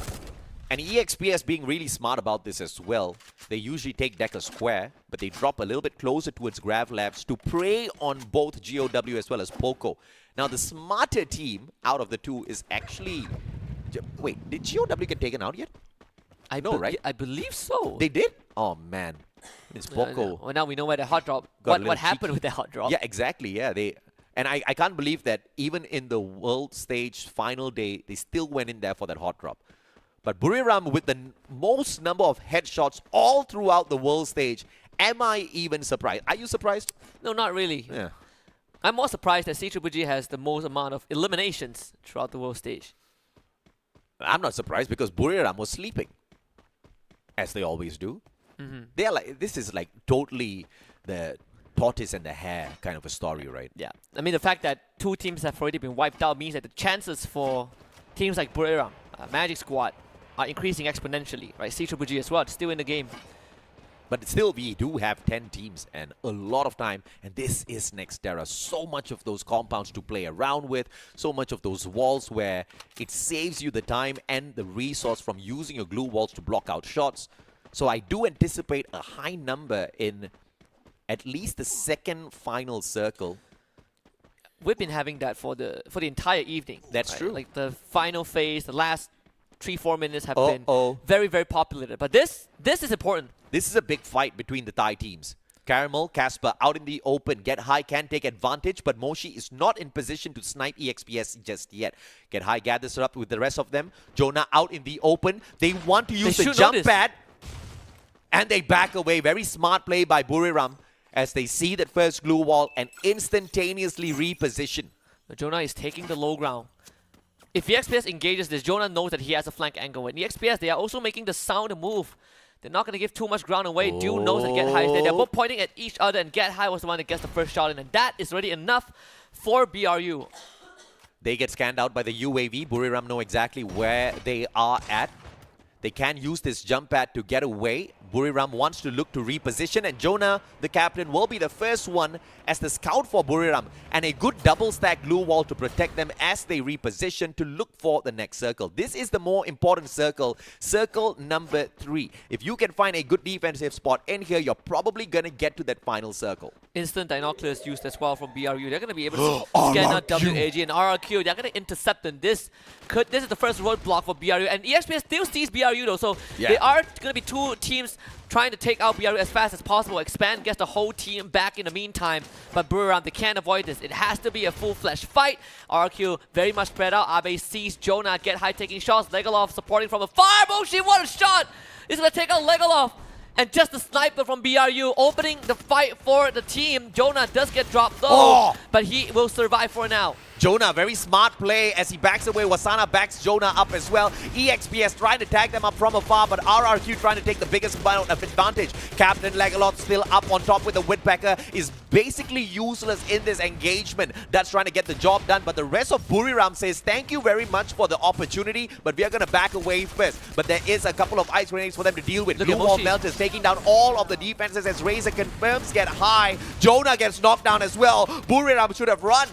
Yeah, Moshi was already running away way before this full-fledged fight broke out. He is so far away, and he's going to be waiting for that full revive. Wasana drops, and Moshi is going to start getting them back. Get High, the first one to get purchased. It is a boon for RRQ though, able to slow down BRU for now, but Thorad is going to be facing off against CGG.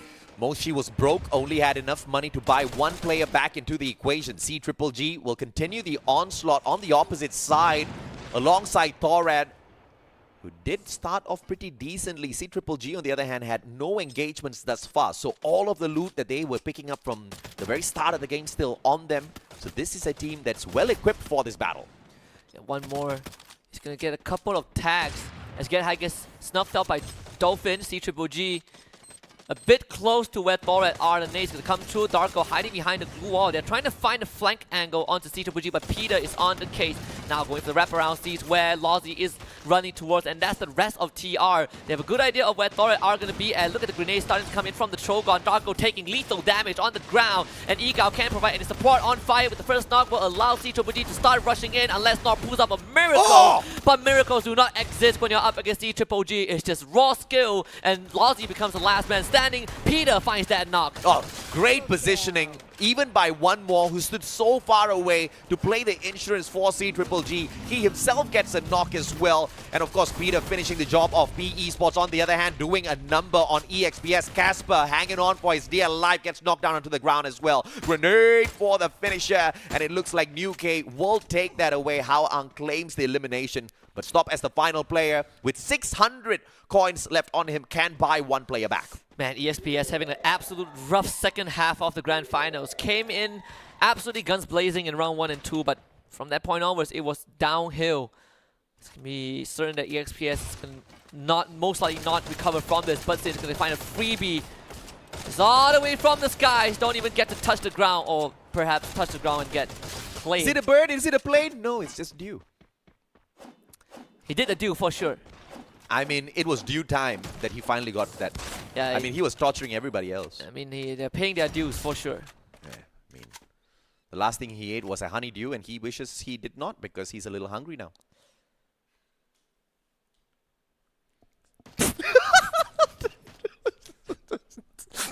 See, perfect timing for the fight to slow down as Razor shows up on our screen. 4 eliminations. 1,291 damage. Guys going for the 5th one as well as Hao Ang gets tagged up. Woodpecker in hand. Can't respond just yet. And you gotta hate it when you go up against a Groza. Guy's got 10 glue walls in hand. Razor clearly has not gotten into a CQC just yet. Plenty to work with. PE just facilitating their own rotation, but they will be caught in a tricky spot. It's RRQ and WAG. You can see the UAV being sent to the north side. PE wants some info. They realize that, oh boy, WAG is on the northern side. We have to take this fight one by one. So RRQ will have to be the focus for now. Razor's just playing the long-range game against everybody else. Groza finds these players. PE Sports tossing a couple of nades at the players of RRQ. Barely finds the engagements. New K, turn around, my son! And he activates the Sonya. Razor still finds the confirmation. He goes down either way as Butson steps in. Magic Squad shows up from nowhere, but RRQ still standing. Abe turns around. Hao Ang right behind. Duts gets narrow, and now it's a 1v2. Hao Ang circling around from the back, going up against Duts as well as Abe. Duts with literally a sliver of health left on him. And PokeStars, they hear the commotion. They're like, maybe it's time for us to pick up some of this grab. Hong Ang healing out the open. That's a fatal mistake. Lee takes him out. PE Sports are already gone, and PokeStars looking to wipe out the remnants of RRQ. Kazu, you have one member of RRQ hiding behind the glue wall, and that's going to be Duts. He will be fish food very soon. 18 deer circling around like a shark, and Duts is going to be finally claimed. Oh, Magic Squad is going to thank RRQ by taking them out of the equation, but just when they thought they could have a good shot at them, WAG jumps on in. And there's a full squad revival here by RRQ, but they are getting shot out of the air. Koskyu secures Razor. Abe buys him right back. How rich is this kid? And Gio has just found Legoloff as well, so RRQ Kazu getting absolutely pummeled left, right, and center. BRU are still in the game, but definitely crippled a little bit as PokeStars proceeds to now prep their siege against WAG. CGG is from a follow as Bobs takes out Expand, putting them in 7th place by MKS. What a shot onto Razor! My God. As Razor gets picked up, Moshi wants to steal the kill, but this is not his. And Again? again, just buying, Abe shopping for members, and they have finally found him. Okay, finally, the lifeline for RRQ gets taken out of the equation, and they should get taken out in the 6th spot by the looks of things. CGG, on the other hand, on the flip side of things, going up against Magic Squad. Just a couple of chip shots against them, and they secure the rest of RRQ in the meantime. Poco Stars, on the other hand, 5 eliminations already, still being teased by the players of WAG. Yeah, Moshi has been spotted by Magic Squad. This is the best chance for Magic Squad right now. I mean, if Moshi survives this, not spotted out by anyone, and then still gets into that final circle, I'm going to call crazy. If Moshi gets the Booyah this round, let's just give them the trophy, okay? Yeah, exactly, man. I mean, if he gets the 3rd place for the team, that's trophy already. That's the trophy play. 7 eliminations in the hands of Magic Squad. They better get 20 by the end of this round. If they get through CGG, I think no one can stop them. And CGG has an important role to play. So between One More and Yago, right? We talk about the battle of the sniper. Yago, does he have the Riptide Rhythm to provide an opening for his team? On Fire is dashing in already, but could not find the entry. And On Fire is going to get pressure. Lovely swing from Bobs. But Zenoso pulls his own way. CGG losing 2 members. Cosq being taken out by Raz. Is all falling apart for CGG. CGG desperately needed to take Magic Squad out of the equation because Magic is 6 points ahead of them on the overall leaderboard. But with them faltering this late into the circle, Magic Squad, they should be able to claim this Booyah for themselves. What a wondrous drop initially, because that blue circle was given to Intellect Center. It is as if the gods of RNG just wanted to keep this as close as possible between Magic and the one and only Buriram. We were looking for recovery. We were looking for Magic Squad to stop cannibalizing teams from their own region. We know that they can take out BRU. We've emphasized it so many times, and we've seen it happen finally in the second last round of the grand finals. Liam in the red, On Fire left alone. Magic Squad are just going to clean up the rest of these members. It's going to be 14 points for them and a Booyah, 26 massive injection for the Brazilian squad. The trophy is ever so close, and they're ever so close to redemption. This is map number 5 and 1 more game to go. We have to drag that randomizer out to see exactly who gets blessed with a tad bit of luck. It's all going to be dependent on the map, Danny. It's going to be dependent on the map and also the performance of these teams on the map, because remember, we've had teams have that final map curse. Oh yeah. They are so close. You can taste it. I mean, you know, by some sheer luck, if the next map is Nextera as well, not just Brazil, but even the gods want Magic Squad to take the trophy back home. And you can see, right, the elation for Magic Squad. They know. Last year, they came so close. Oh, yeah. They were stopped, and they ended up stopping K. Correct. But this year, a lot of people hailed them as the savior of Brazil. When you look online, there are a lot of loud survivors. So Magic Squad, they feel like they've been sidelined, maybe but just by a little bit. But they know in them, they have been here before. They were here last year. They saw how it happened. They remember how it felt. And now they have a chance to rectify everything that happened. And it's a massive Booyah from them. 24 points for sure on their side. They get the 12 points from the Booyah. They get more than 12 from the eliminations. And they are definitely in that number 1 spot. Most definitely because Buriram just could not get to that final circle with a massive number of points like that. It's not just Buriram that they have to compete with, right? Like, you still have to consider CGG is going to be in the running. I think EXPS might be almost out of the running at this point, right? Because they haven't been doing too well. Yeah. So it's mainly going to be our 3 Goliaths. I have a question, though. How about Loud? Is Loud actually in contention for possibly getting first place? Yes, they are. Because they... I mean, they kind of got down a little bit early here. But Loud is one of those teams where a massive Booyah is not an impossible factor. So if they get into this next game and they get into that final circle, they get more than 12 eliminations and the Booyah, number 1 spot could just be theirs. But a couple of factors need to follow along as well, just like what we saw in the final game for Buriram yesterday. In order for Buriram to take number 1 spot, we thought it was going to be impossible because 3 teams were already in a good spot for that. But all those 3 teams faltered very early. So that's what Loud needs. The factor is Magic Buriram as well as CGGG need to get kicked out of the lobby early in the final game, and Loud needs to get to the final circle and dominate the lobby to call themselves champion. Well, we have to figure out what's the first star that's going to align, right? Who is it going to align for? And that is the selection of that random map. Who is it going to favor? And then from there on, I think that's when the teams are going to have to start to vocalize with each other. Okay, guys, it's this map. We've got to come up with this plan. I think the teams understand where they are. I don't think they're playing the tournament and like someone's not keeping track of the points. 100% sure I think the players and teams know where they are. I have a feeling that the gods might just be on the side of not Magic, but Husky, because it's his birthday today. But let's hear exactly what Orn has to take out from the winners. We'll be right back with you guys.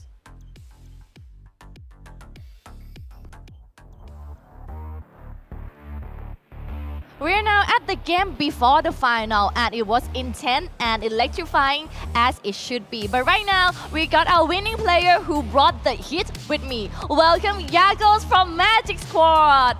Welcome back, Magic Squad. There is only one last game in Free Fire World Series 2023. What is your plan in last game? Parabéns pelo Buia, vocês têm mais uma queda no Free Fire World Series. Qual é o plano da equipe para essa última queda? O plano continua o mesmo. Vamos seguir focado aí, seja o que Deus quiser, e vamos pra cima, o que der e vier, vai quebrar tudo. Our strategy keeps the same. We are going to kill everybody, win the round, and may God be with us. Wow, okay. And are you confident that you are the best sniper in Free Fire World Series 2023, and why? Você se acha o melhor sniper do Free Fire World Series? Por quê? Com certeza, né? Eu trabalho muito aí, me dedico muito aí. E o porquê é que, mano, eu sou diferenciado e tô aí pra mostrar aí. E é isso. Yes, I believe I'm the best sniper in the FFWS. I work very hard every day and I'm very confident. Very confident indeed, right? And any words to your enemies before going into the final game? Alguma palavra para os outros times do campeonato antes do último jogo? Não, nenhuma palavra aí, seja o que Deus quiser. E vamos embora pra última queda aí que eu já quero jogar logo. E é isso, seja o que Deus quiser. No words for them, I just wanna play and do my best. Thank you, obrigado, and best of luck. Before we're going into the final, stay tuned and witness the champion unfold in the next battle. But right now, back to you, Shoutcaster. It's come down to this final moment, ladies and gentlemen. Our final round of the evening, and it will be the round that will determine who will be our champion for 2023. And it could honestly go either way because it is such a close race towards the top of that bracket. But again, it comes down to what is going to be the map and who's going to have a good game. And who has that little shimmer of luck. And also one more. Who God loves the most. Because luck is a huge factor here. The stage has been set. Again, we are down to the final showdown between two massive regions. Two regions, and the only two regions who have won a trophy before. Brazil and Thailand, and we got the best of both worlds. We gotta look at the Elim leaders first though. Abe in this game putting out a great performance, but it's all Magic Squad for the rest. Yago, Budsin, Gio, all stepping up. Clearly, Yago, the MVP for a good reason. His snipes made the difference for the side of Magic Squad, managing to find all of those long-range shots as well as nick away a couple of engagements and points. Budsin with those CQCs, not forgetting Giu as well in the 5th spot, and the Elim leaders for a total of 3. And the Skylar user, one of the very few in the lobby, managed to show exactly how useful the active skill still is. Last few relic left on the world stage, and finally you get to see it shine. I mean, this is definitely not his first MVP. He has been on this page before, but you know, it is one of those rare occasions where you really see Yago put in the numbers, right? He feels really confident. He believes that he is the best sniper, right? And Moshi said that as well. And we have one more round to find out who is truly the best sniper. And this is their second Booyah of the day, just like the one and only Buriram. So I guess we've got our top 2 contenders, but one that's following very close behind them as well, Danny. Really close. I think it would be a massive upset though if both of these teams actually get knocked out early in the next round, because that would open the doors wide open for the third team to come in, sneak their way through, and snap up that trophy. So, but who is the third team though?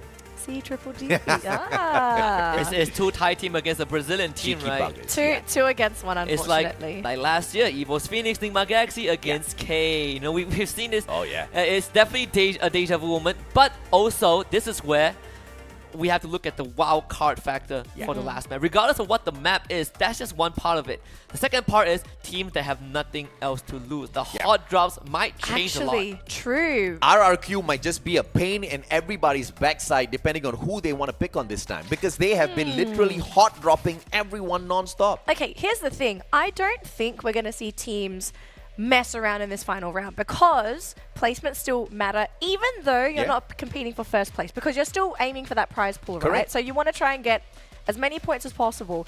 Personally, I wouldn't hot drop random teams because I think there's a good chance you're just going to absolutely fail. But what's not going to fail is the map selection. It is going to be Brazil! Magic Squad just picked up a booyah on Nextera. Magic Squad looking for yet another to take the trophy back home. Okay, hold on a minute, gentlemen. I know what Danny is gonna say. Oh, teams that perform well on the map, get the map on random selection, and they flop. But I believe this will be different. Will they come out the gate swinging? I don't think so. But will they make it into the last stage? 100% believe that. Oh my gosh. In fact, you know what? I want Magic Squad and BRU to fight in the last circle. Well, Christmas clearly came early for Magic Squad. Definitely. I mean, yesterday when they played in the grand finals, it was also a month before Christmas, right? Oh, yeah. We're back in the exact same situation. Like exactly 1 year later. I can't wait, guys. I actually cannot wait for us to just go straight into this game. Like, what are we waiting for? We should just go right into Nextera, start the game. But I guess the teams do need a little bit of time to sort of think, okay, what do you want to do here? So let's look at this game through the lens of some of the other teams competing, right? Who else could be an X factor that might ruin the game for Buriram and Magic Squad? C-Triple-G. Aside from C-Triple-G as well. Loud. I want a team that is not in contestant at all at the top of the bracket. Someone that's just going to come in and ruin the party for everybody. Yes. Oh, wow. EXPS Thorat. RRQ. NRQ. Yeah. RRQ, I could believe, yes. That team cannot make it to the top of the bracket, unfortunately.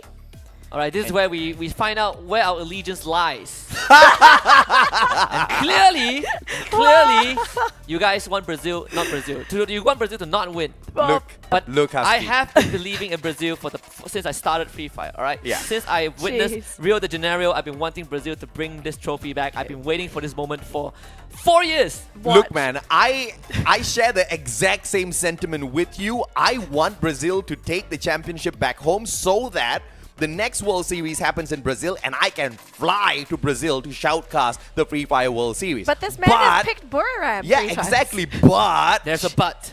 But consistency speaks volumes, and Buriram has woken up. And the fact of the matter is, they are pissed off. And when you put Buriram in it, I mean, they should have just let Buriram be in that #1 spot until the final game and then pop off. But they made a huge mistake by personally knocking Buriram out of the equation, getting that booyah for themselves, and igniting a flame that's going to turn into an explosion very soon on Nextera. I'm just looking out loud here, and I'm just considering the possibility that all of our predictions are incorrect, and Loud just comes in.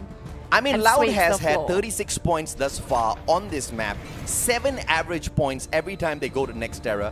If they get into the final circle, it's a miracle already. And it depends who they are in the final circle with, right? Yeah. If it's any team aside, if it's with one of the top 2 teams, then you can be sure that that team who is at the top 2 is going to win the whole thing. Because Loud is not in contention for first.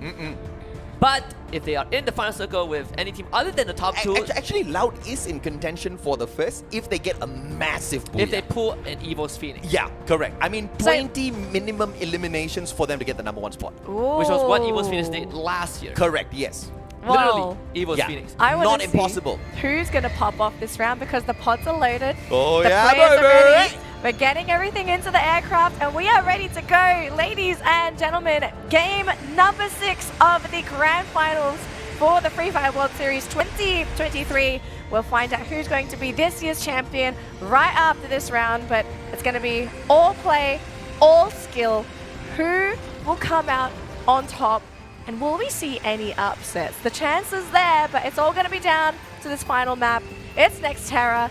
Let's go, ladies and gentlemen. I am looking for those hot drops, and I'm pretty sure some of those teams are gearing up already. But the biggest suspense of all is going to be the flight path, which seems to be a little kind to a lot of people. And Intellect Center, come on! Come on! Even the game, even the gods of RNG wants it to go to Brazil. Oh no. I waited years for this. Last year we came so close. Last year I came so close to celebrating it with Brazil on the stage. This has not felt any closer. If this goes still to Buriram, I tell you, those boys are gonna hustle like crazy. Somebody better take that hot drop inside of Intellect Center to stop the players on the side of Magic. But wait, where's Buriram going? Okay. Where's Buriram? Okay, Magic's okay. Buriram's definitely gonna go. Where's Torad going? Where's Torad going? Torad's gonna give points away to Buriram. Torad, you are insane. Okay, no, they're not giving points away. Take it away. No, that's crazy. No. And I'm not calling crazy. I actually think Thorad have a good chance of ruining the party here for Buriram. Let's go, Thorad! Have you not seen the bloody head? Have you forgotten about that? I have not forgotten, but you know, there's a reason why Bloody Head's not here on the world stage. Still no comeback for that one now. Oh gosh, it is. I mean, you're picking on a team that is not even participating in any major for you the past brought them up. Hold on, gentlemen. Hold on. This is a very quiet opening, and this normally the calm before the storm. We're going to be in for a really big fight. Oh no! Ikal picked up the P90. That's a super good gun. Dinoculus has been used. Question is, who used that?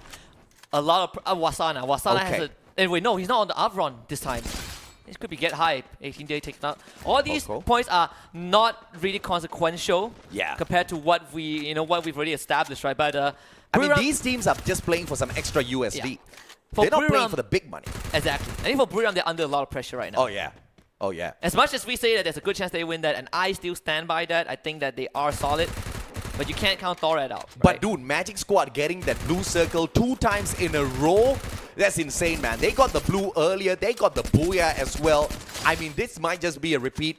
And I have not seen any other world stage where even the gods of RNG want a team to win. Clearly, even the game wants the trophy to go to Brazil. I mean, it's sick and tired of just holding the Free Fire World Series in Bangkok. I mean, God wants the crowd from Brazil. I mean, who can blame them, right? They pioneered kind of what the hype was all about for Free Fire. One of the biggest scenes in the world if you look outside of SEA. Yeah. Lao was able to, actually, well, not able, but Lao was not able to save one of their teammates. Expand again. This one was not played at all. Kawan, he's down. Oh, crazy fight between Expand and Loud. I mean, they actually getting the job done. What a snipe by Axel Mexico out of the equation. Of all teams, Expand chooses to challenge Loud, and the Brazilians do not have backup. And when I say that, I mean Magic Squad. They do not have backup, but at the same time, they have one less enemy out there who has consistently been stopping them from getting the Booyah. And I think the main reason why Magic got the Booyah is because Loud got taken out earlier. I mean, they were the one who took out the last man from Loud. That's true. And also, like, we say that these fights are not that important, but you also have to look at the fact that the more teams get knocked out early on, they are not Buriram and Magic Squad, the tighter it's going to be when we get to the later stage of the round, right? Correct. Yeah, because they don't get to farm as well. Exactly. Again, the Booyah might decide everything. I think I believe right now that there's a good chance the Magic Squad is in a lead, but only slightly. You can see that BRU, they're peeled away completely. They are taking Turbine, but that also means they didn't get too much stuff from their usual drop spot at the museum because Thorad was threatening them. And I mean, it's clearly a indication that Buriram is super serious, right? The usual sleeping. Oh my God, what a jump shot! 18 deer, illegal. Wally had a Bison. Yeah, you get to definitely emote that one. That was a crazy engagement. And Yuki was actually bombarded by Caramel, XPS. Walking a bit too late, don't try. She almost takes out 2 Sonias. At the same time, Casper's wants more timeout. Nero with a grenade launcher, chipping away to help us. Nero, man, wow! I mean, Nero has just swapping guns and taking out members of EXPS. Start next on the list, but Start will at least make sure that Don't Cry doesn't get the third. PE Esports trying to put an end to EXPS's run right here. How on? Can he get the pickup? Answers no. As he gets taken out in the equation, and PE dropped in the 12th spot, and they will hold on to the 12th spot on the overall leaderboard. That's unfortunate. Yeah, tense opening as well. C-Triple-G. Uh-oh. The team in the 3rd place, as we call them. Yeah, you don't want this fight, Expand. UAV sent out by CGGG. Scans one player from Expand. Should have gotten that indication to back away. Fire spotted out. Now they definitely know. I mean, that UAV. Yeah. It's hovering over like 3 members of Expand. Axel takes it out. Has got one crate to work with right in front of them. WAG, on the other hand, in a little bit of trouble. Buriram just outside this next safe zone. Circle's moving already. It's not going to be a lot of damage. But even 1 HP would count. I mean, WG are very spread out. But they have a good chance of keeping BRU at bay, right? Depending on what the game plan is for WAG, it seems like they want to take the circle. Thorad's still very nearby, but oh boy, WAG. There's one member in this vicinity, and Buriram, they are approaching really fast. And Buriram already got all of the loot that they were looking for. Lozzy, the first one to find that engagement against Dolphin. Got his HP taken away as well. There we go. And now Buriram have the advantage in a 4v3.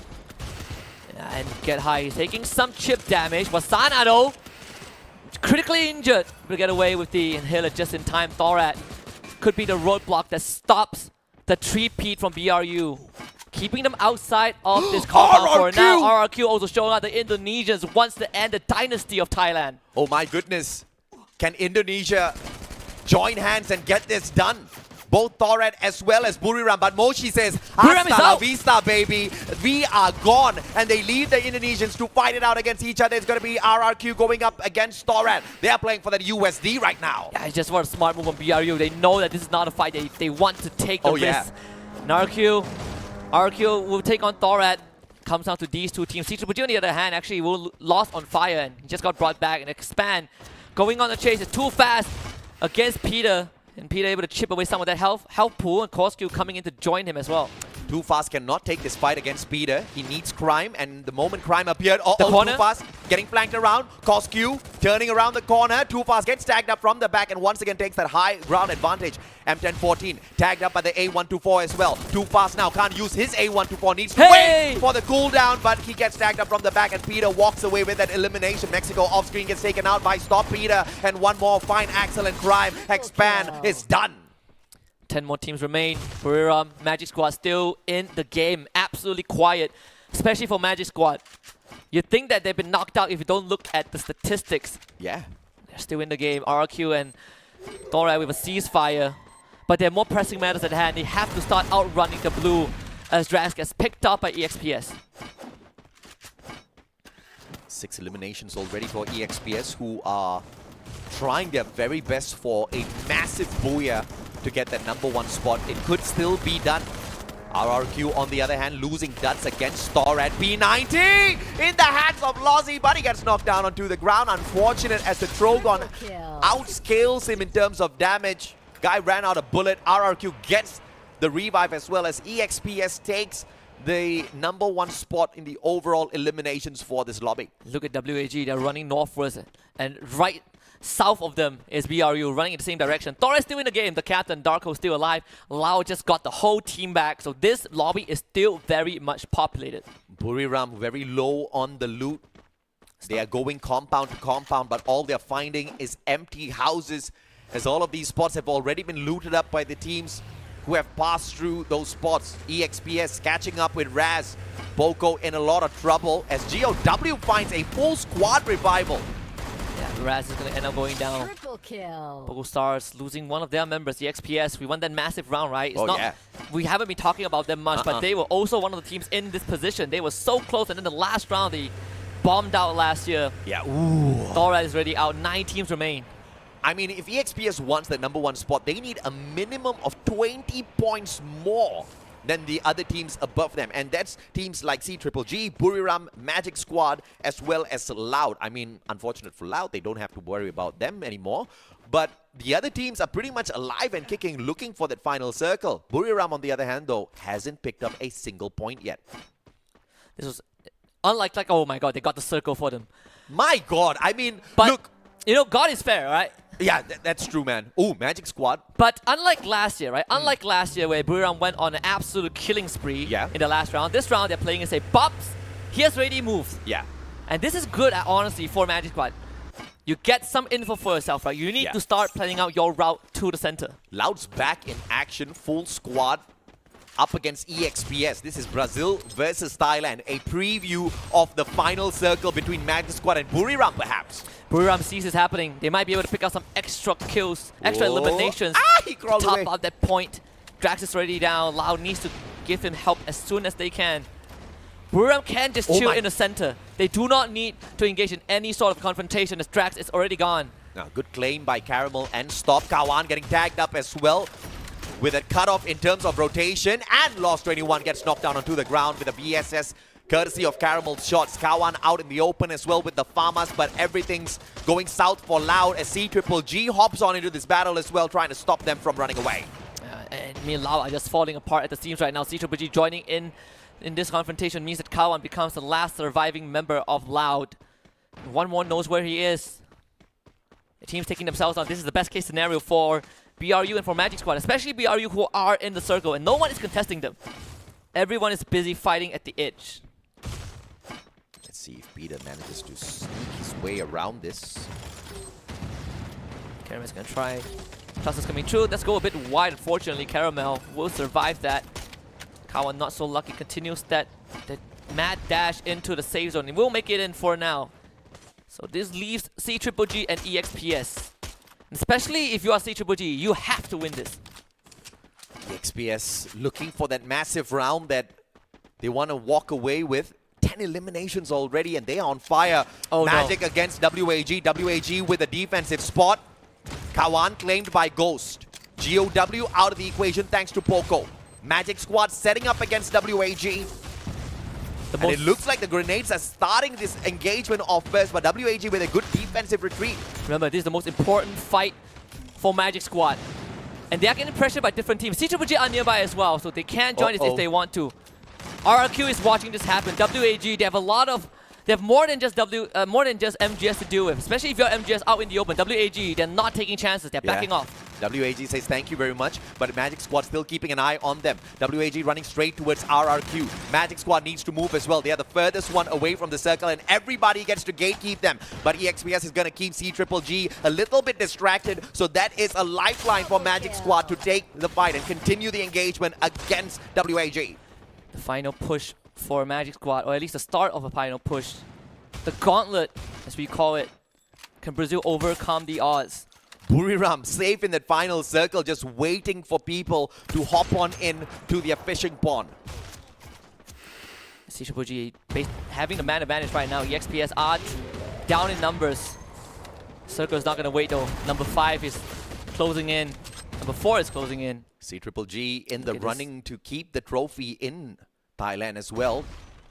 The only ones who can take it away from Thailand, Magic Squad, not in a great position at all. Oh no, they have to face C-Triple-G. WAG is running into BRU first.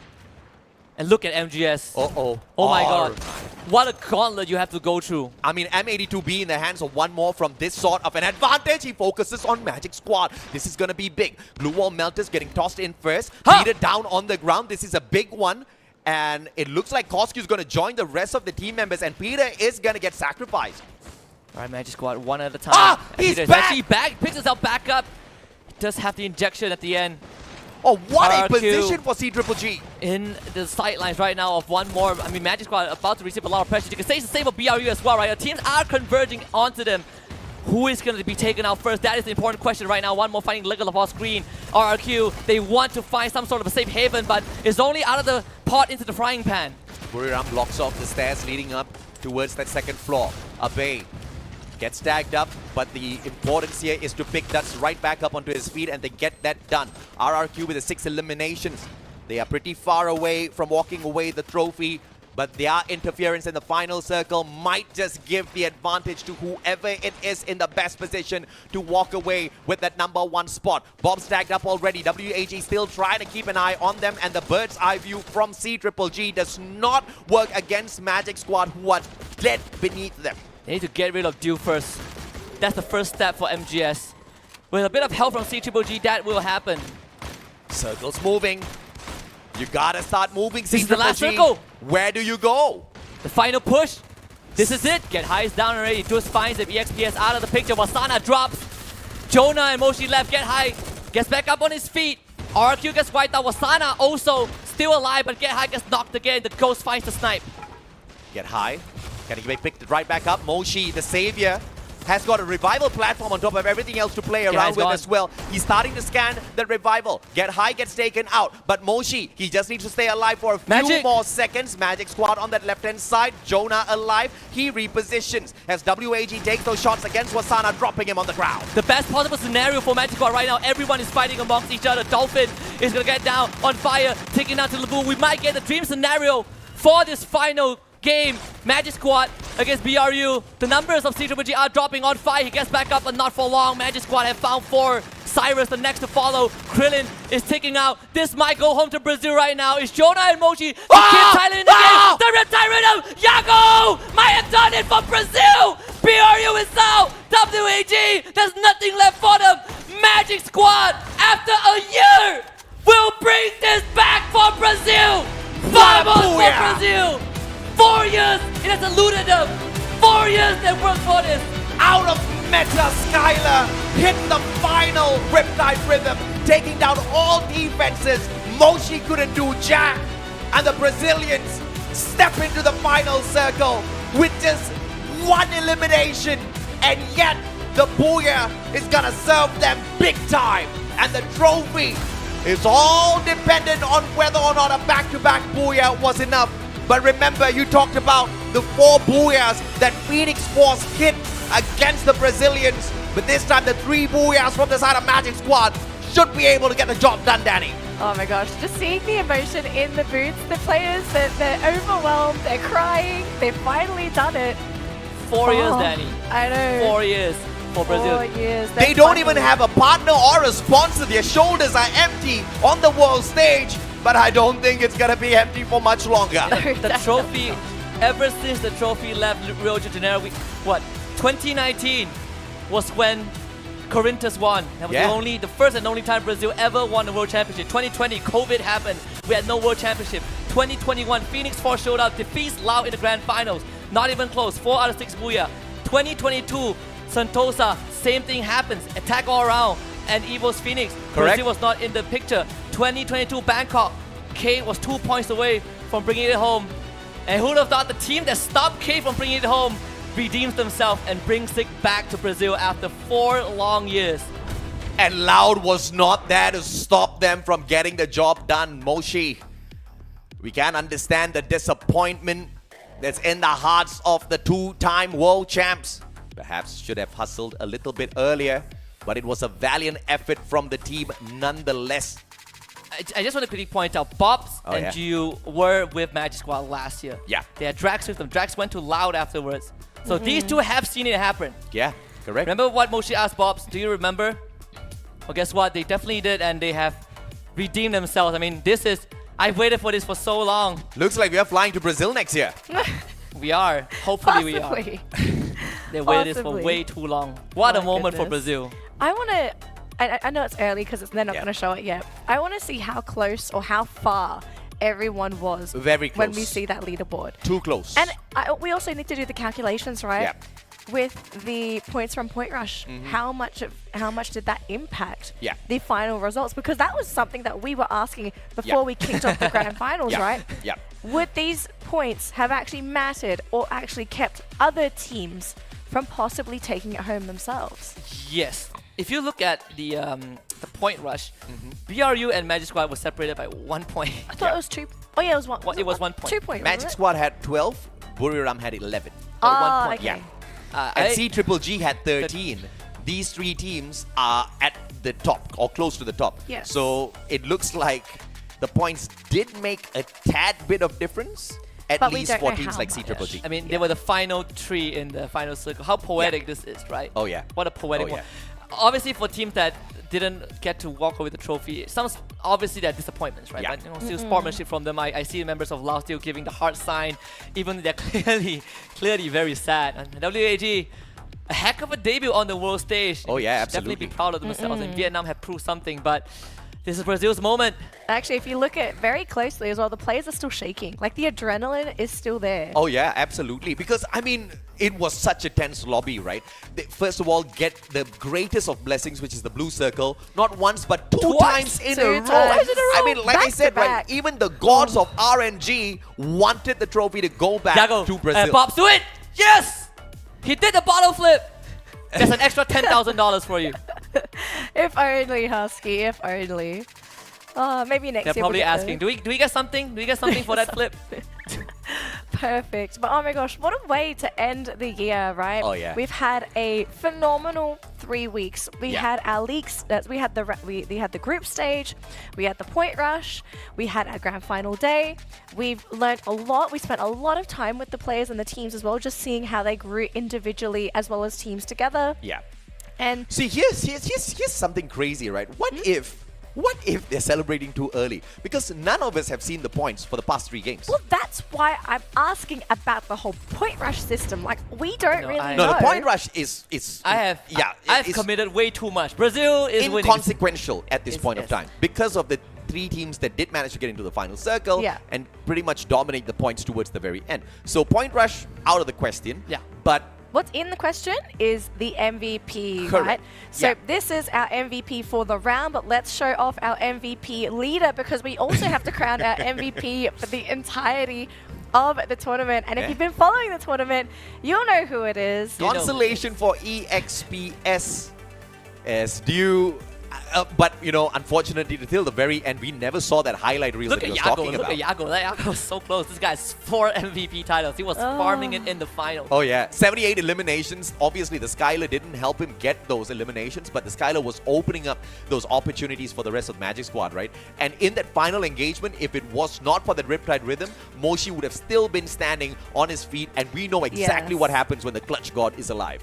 This is actually crazy. I mean, when you need it the most. Oh yeah, exactly. It paid off.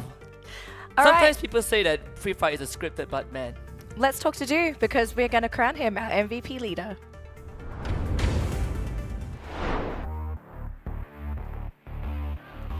Exciting moment in Free Fire World Series 2023. We have our MVP, the most valued player right now. And it's time to get an exclusive interview with an exceptional player who have captured our eye with his extraordinary skill and dedication. Welcome and congratulations to MVP this year, EXP Esports Deal! Congratulations ยินดีด้วยนะคะ First of all, how do you feel right now after becoming an MVP of Free Fire World Series 2023?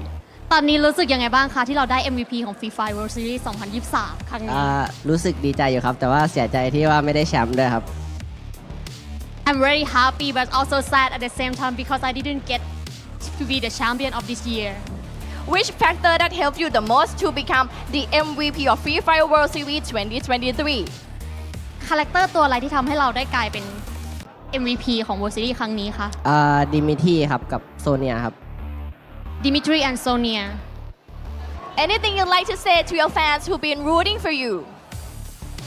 ฝากข้อความถึงแฟนๆหน่อยค่ะ ขอโทษด้วยครับที่ปีนี้ไม่ได้แชมป์เหมือนเดิมครับขอโทษด้วยครับ I am sorry to not getting the champion for this year for you guys. But we'll do again next year, right? We'll do over next year. ปีหน้าเอาใหม่นะคะโอเค โอเคครับ Thank you so much. Congratulations ยินดีด้วยนะคะ ขอบคุณครับ And next up, we will crown the winner, the champion of Free Fire World Series. After this, back to you, Shoutcaster.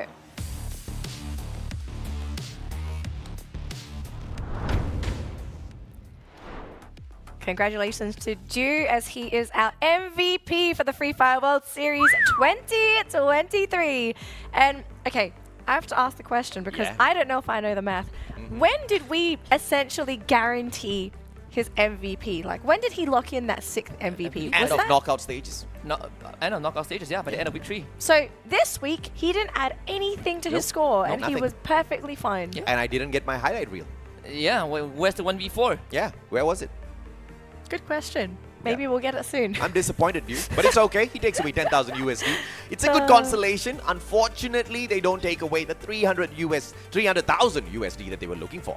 Yeah, It's his second World Series, right? Last year they finished like third place, but this year definitely there's a dip in terms of result when you look at how ESPS formerly Nigma Galaxy performed last year, but it's also a testament to how far the competition has evolved, right? Every single region, we talk so much about Indonesia and Vietnam. I'm sure they didn't walk away with the trophy, and it's within expectations that they most likely won't walk away with the trophy, but they did put up a fight. And it's also because of the meta changes that has severely nerfed some of the gameplay out here by these players, because EXPS is a very aggressive team. They like going out there hunting for fights, but the current meta is a super defensive meta. And that's exactly why you see players like Sonya, Nairi with the iron wall up there. And the problem here is EXPS just could not adapt to the meta the way the Brazilians did. I mean, and the way the Brazilians did it was absolutely insane. Still running the old meta of Skylar, even with the presence of those glue wall melters. And it kind of is genius when you look at it because of the ice iron that Nairi actually has out there. So for some crucial engagements, it gets the job done. Well, hopefully, even though EXPS, they weren't able to make it as far as they would like, this will motivate them to be better next year. He's apologizing to all of the fans. I'm saying, don't act sad, man. You were smiling just moments ago. I mean, it's definitely a rough. Yeah, his friend is sad. Yeah, he is still crying.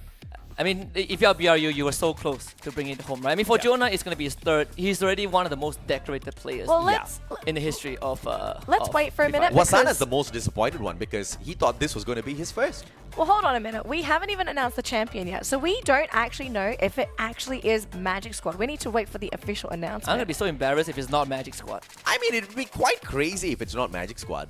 The points should check out, but if Buriram gets it, I tell you, I'll flip a table because... Oh, here we go, here we go. I mean, Magic Squad has at least 36 points intact, right? 36 plus what? Plus 12 from the point round. So they have 48 points to start as a baseline. All right, here we go. All right, we're gonna see who wins. Free Fire World Series 2023. This is the reveal of the leaderboard. Who is your champion? Magic Squad. Magic Squad! And Brazil takes the trophy back home after 4 long years. 4 years. 4 years it has been in the making for Brazil. The year after they lost the trophy, they came ever so close yet so far. Last year they came so close again. They're so happy. Honestly, I cannot blame them. Like, they waited an entire year, motivated, and I think as well last year, right? The feeling that you were so close and it was just out of reach. I think that lit a fire in their hearts to really put their finger out to try again. Remember when we look at round 2 when they won with the blue zone? Yeah. We were like, they literally defied destiny. Yes. They took control of it. Props to the analyst and coach of the squad as well, because when everybody else was going with the flow, these guys went against the grain to bring that Skylar in, an off-meta character, to show that sometimes you have to think out of the box, and that out of the box thinking at the end of the day brought them to the championship. There was not a lot of difference between Buriram as well as Magic Squad. There was just a 1-point difference when we came through from Point Rush. So it was inconsequential as to who takes away the trophy. It all went down to that final round where Buriram could find close to no eliminations. Yes, it was actually a really strange round for Buriram, right? They were playing a very un-Buriram way, and I think because they didn't embrace their natural play style, that may have been one of the reasons that it really held them back as a team altogether. Correct. And Thoret, of course, played a huge part in Buriram really not going insane towards the end in this final game, especially at Nextera. Hot dropping Buriram and slowing their progress down, stopping them from picking up their loot and starting off an aggressive match where they knew for a fact they needed all of those eliminations. And, teams just kept coming to their compound again and again, forcing them to run away, avoiding more of those points. And at the end of the day, like I said, you need a fair share of fantastic skills out there on the battlefield, but you cannot get it done without a drop of luck. Congratulations yet again to Magic Squad for a fantastic and well-deserved win. Our champions for 2023. Husky, what do they say over in Brazil when they want to cheer for their teams? Vamos. Vamos Brazil. Vamos Magic Squad. What an ending. I mean, the era of Brazil is now. And they own the glory at the Free Fire World Series 2023. They flew into Bangkok, they dominated the Thai players, and they walk out of the country with that trophy in the middle of your screen. Coveted trophy as well. The first time we have a new format, right? Yeah. And I mean, Magic Squad, they've done so much. They've ended an era that has been dominant for so long. Everyone was hyping them up. We spent 2-3 years talking about Thailand. Yep. And Brazil finally have ended that streak. Yeah. Well, it looks like it is finally time for us to interview our champions, Magic Squad, to get their feelings, for them to tell us how they got here. Let's hear it from Magic Squad.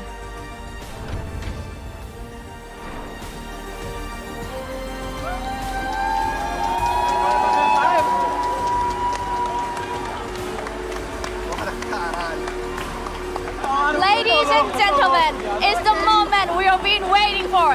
Announcing the champion of Free Fire World Series 2023. Congratulations to Magic Squad! A well-deserved victory after a fierce competition.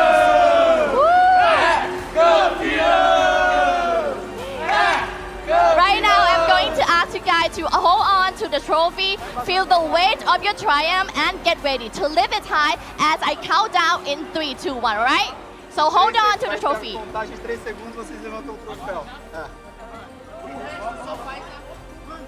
Right.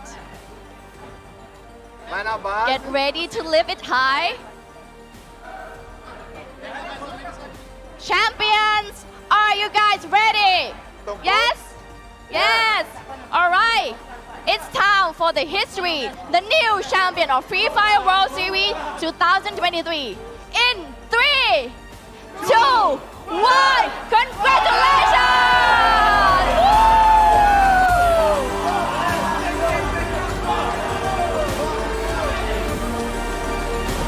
Congratulations! The trophy doesn't symbolize not only the victory, but the brilliant strategy and also the dedication, unwavering spirit that led you to this moment. Excellent performance. Congratulations to the new champion of Free Fire World Series 2023. It's Magic Squad from Brazil.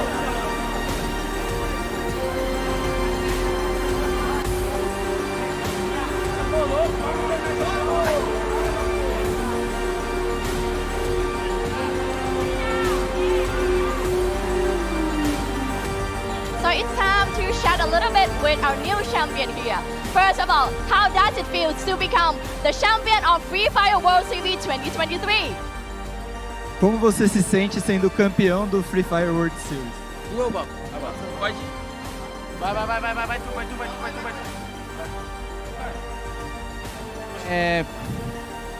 Tá funcionando aí? Tá, né? Mano, primeiramente, o sentimento é muito bom, né? Não tem como explicar o sentimento de campeão mundial. Tipo, uma coisa que eu sempre sonhei pra minha vida, desde o começo da minha carreira, eu sempre tive esse sonho, sempre tive essa vontade de um dia estar aqui, um dia ser campeão mundial. E graças a Deus, hoje esse sonho se realizou, porque é tudo pra ele e tudo dele. Então, hoje eu queria dedicar esse título primeiramente a Deus, depois ao meu time, à minha família, ao pessoal que tá sempre comigo, me apoiando, me ajudando. E, mano, vocês são essenciais pra isso tudo, pra esse sonho, pra nós termos vindo até aqui, ter sofrido coisa pra caramba, ter perdido, na maioria das vezes também ter perdido. E hoje em dia ter esse título mundial é muito gratificante pra mim. E eu também queria dedicar ao meu grande amigo Gustavo, que hoje em dia tá com Deus, mas muito obrigado por todo o ensinamento seu aqui na Terra e por todo o aprendizado, você é um cara foda. E é isso, muito obrigado meu time, agora vamos curtir, dedicar a nossa família que tá lá com nós pra caralho, então vamos pra cima. It's an amazing feeling. It's been my dream since I started playing Free Fire. First of all, thanks to God, we are able to be here. I'm feeling amazing. I want to thank all my friends, all my team. Without them, we couldn't do it. And a special hug to my friend Gustavo that is not here anymore. He's in heaven, but taught me a lot of things. Right, and last year Magic Squad was runner-up and Buriram was the champion, right? Now the game has changed. This year you won Buriram United Esports and become the champion of Free Fire World Series 2023. Anything you'd like to say to Buriram United Esports? No ano passado vocês ficaram atrás da Buriram e esse ano vocês ganharam deles aqui no FFWS. Vocês têm algum recado para passar? Não, a gente sabe que do potencial do time deles, é óbvio, é uma equipe que tem que se respeitar dentro de jogo, mas a gente veio com um time totalmente sólido, a gente veio muito mais experiente do que na primeira etapa e conseguindo ser melhor no dia de hoje. A gente sabe que é um campeonato duro, um campeonato de 6 quedas, e que hoje a gente foi melhor que eles. We know their potential, we know they are a very good team, but we came here to do our game. We learned a lot in the last FFWS, so we grown up during this time. We know it's a very hard championship, so only nothing to say specific for them, but we respect them a lot. Right. And what is your most memorable experience in the Free Fire World Series 2023 so far? Qual é a experiência mais marcante de vocês no FFWS? A experiência mais marcante aí é o meu primeiro FFWS aí. E da melhor forma, né? Campeão. Só tenho a agradecer a Deus mesmo. E é isso. Vamos pros próximos aí. Ano que vem promete muita coisa. It's amazing, my first FFWS. I only want to thank God. And we'll keep pushing. We'll be here next year again. Okay. Right, so I will definitely see you in the next year. But now, the questions for each member. Please name the best performing teammate in Free Fire World Series 2023. Each player.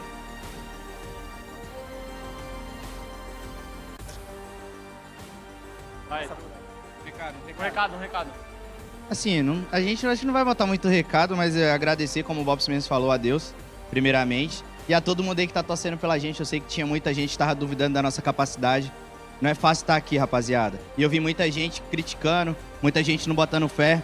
Mas aquele lá de cima, quando ele promete, não tem dia, não tem hora. Ele faz acontecer. E só agradecer a Deus. Muito obrigado a todo mundo que deu hater e quem tava torcendo pela gente também. Fechou? É isso. Abraço pra vocês. Amo. Just thank everyone for cheering for us, our fans in Brazil, and even the people that don't like us, that doubt us. Thanks God we did it. It's very hard to be here, but we are very happy. Right. And Bobs. Mano, já falei bastante, né, no começo, mas só agradecer a todo mundo que tá torcendo, todo mundo que sempre acreditou em nós, que torce por nós de verdade, porque vocês fazem parte disso também, fazem parte de nós estar aqui. Também o Renan, que não pôde vir aqui, mas o cara é craque da bola, tá ligado que ele é nosso analista. Queria estar aqui com nós, mas é isso, já nós comemora com ele daqui a pouquinho. Eu queria primeiramente agradecer a Deus. Porque sem ele nada disso teria acontecido.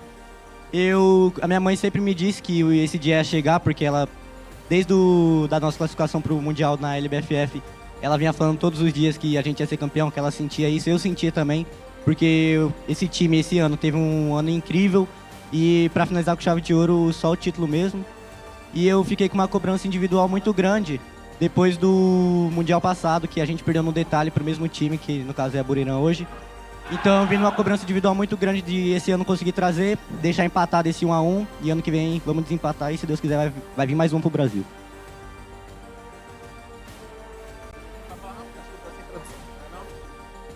Então, primeiramente, novamente aí, queria agradecer a Deus aí. Sem ele eu não seria nada.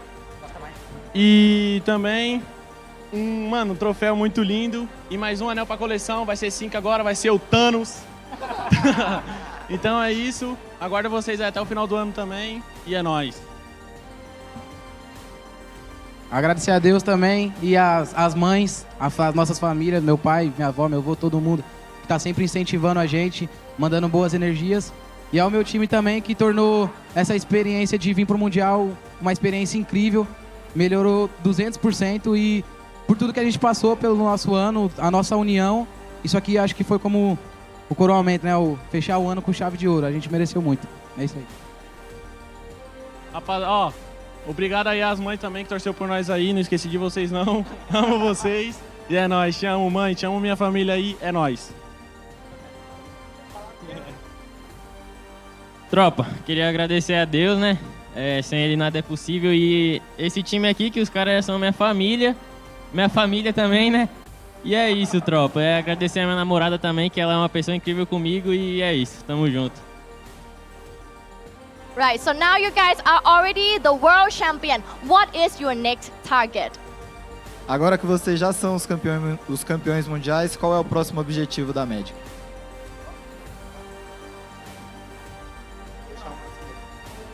O nosso sempre objetivo é sempre o próximo, a gente sempre pensa campeonato a campeonato, sempre entra para disputar qualquer um. Vai ter um aí, que é esse que já está vindo para o Brasil, então acho que vai ser o nosso foco para o ano de 2023 ali no começo e esperar o calendário aí ser definido pela Garena para que a gente venha continuar o trabalho e ir em busca de mais títulos. Our goal is always the next tournament, so we do a tournament after tournament. We have a huge tournament in Brazil in the end of the year, and next year we'll be prepared for the calendar we have. Right. And next question is for the coach. Do you have any difficulty mentoring and providing tactics to the team in Free Fire World Series 2023? Do you have any difficulty mentoring and providing tactics for the team in Free Fire World Series 2023? Você encontrou alguma dificuldade em passar a estratégia de vocês para o time no Free Fire World Series? Repeat, please. Você encontrou alguma dificuldade em passar as estratégias que vocês tinham para o time no Free Fire World Series? Para falar a verdade, a maior dificuldade desde que a gente chegou aqui foi sempre se adaptar. Seja ela ao fuso horário, seja ela os times. Jogam totalmente diferente do Brasil, então são estratégias diferentes. Mas meu time é muito sólido e muito inteligente, consegue aprender muito fácil. Agradecer ao Bobs que consegue fazer isso parecer muito fácil, algo que é difícil. Mas ele tem uma facilidade enorme em aprender e fazer da maneira dele, do jeito dele que ele acha. E encaixando tudo certinho, faz esse show acontecer. The main difficulty is to adapt to the scenario we found here in Thailand. For example, the time zone. The other teams that play very different from the Brazilian ones. So Pops, our captain, is the key player for that. So just thank them. He's very clever and he always find a way to do the right thing at the moment. So lastly, any last words to your fan as the new champion of Free Fire World Series 2023? Algum recado para os fãs no Brasil agora que vocês são campeões mundiais? Bateu. Oh. Agradecer, né, mano? Vocês mandando energias positivas o ano todo pra nós, não só no Mundial, como na LB, todos os campeonatos que a gente joga. Só agradecer por isso e falar pra continuar torcendo nós, que isso aqui foi só o começo, esse foi só o primeiro ano desse time. Se Deus quiser, vamos continuar junto e continuar ganhando tudo, botando pra F daquele jeito. Just thanking everyone. We are very happy to be here. It's the first year as a team, and next year we'll be together and win everything again. Right. And congratulations, obrigado to Magic Squad! Yay! Woo! As we close the chapter on Free Fire World Series 2023, we would like to extend our heartfelt congratulations to all the team, to all the players, and all the fans who made this competition a spectacular success. Thank you for being part of this thrilling journey, and it's been my pleasure hosting you this competition. Signing off from Free Fire World Series 2023. Keep the spirit alive, and don't forget, happy gaming everyone. Thank you and goodbye. Bye-bye.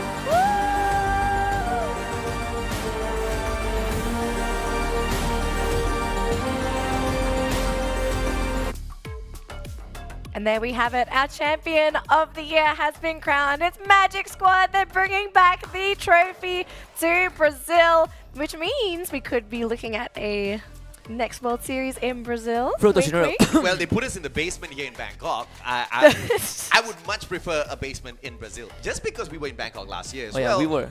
And you know, it's nice to see the basement of a different country. Yeah, I mean, able to attend 2 World Series and see the era literally shift within 1 year, exactly 1 year from last year, right? Thailand won the 3rd trophy. 1 year later, 365 days, Brazil wins the trophy. Couldn't have asked for a better storyline. Nuh-uh. Especially from Magic Squad, who were continuously being tortured by Loud and trying their best to stop them. But everything went their way towards the end, right? Loud bombed out twice in Nextera, and Nextera gave them that high-tier loot zone twice in a row. I mean, in the history of Free Fire, it has never happened like that. Never ever. Absolutely. Well, just to recap this tournament, we just wanted to show off the MVP leader, the champion for 2023. A recap of the overall standings for the matches today, with Magic Squad being crowned the champion. Buriram United just missing out after a spectacular round by Magic Squad. C-Triple-G unfortunately falling a little bit short in the round as well, just not able to eliminate the big dogs and securing points to get on top of that. But aside from that, I mean, we had a really top-heavy competition this year. There were some teams that really just weren't able to get a foothold. And I think it just shows, again, the growth of Free Fire, right? Overall, the skill gap for this game is getting bigger. Teams are getting better. We're getting new blood in the scene as well. And it just makes you think, like, what's going to happen next year? Like, what kind of meta are we going to be looking at too? Oh yeah, we can be sure that the meta will change once again. But the question is, just like Brazil, who will break that meta and prove everybody else wrong and think outside of the box? But there's one thing I was curious about, right? Did the point rush actually make a difference? Expand actually made it happen with the 3 points. I can't wait for next year. All right, well, thank you so much for tuning into the broadcast. We'll see you all next year.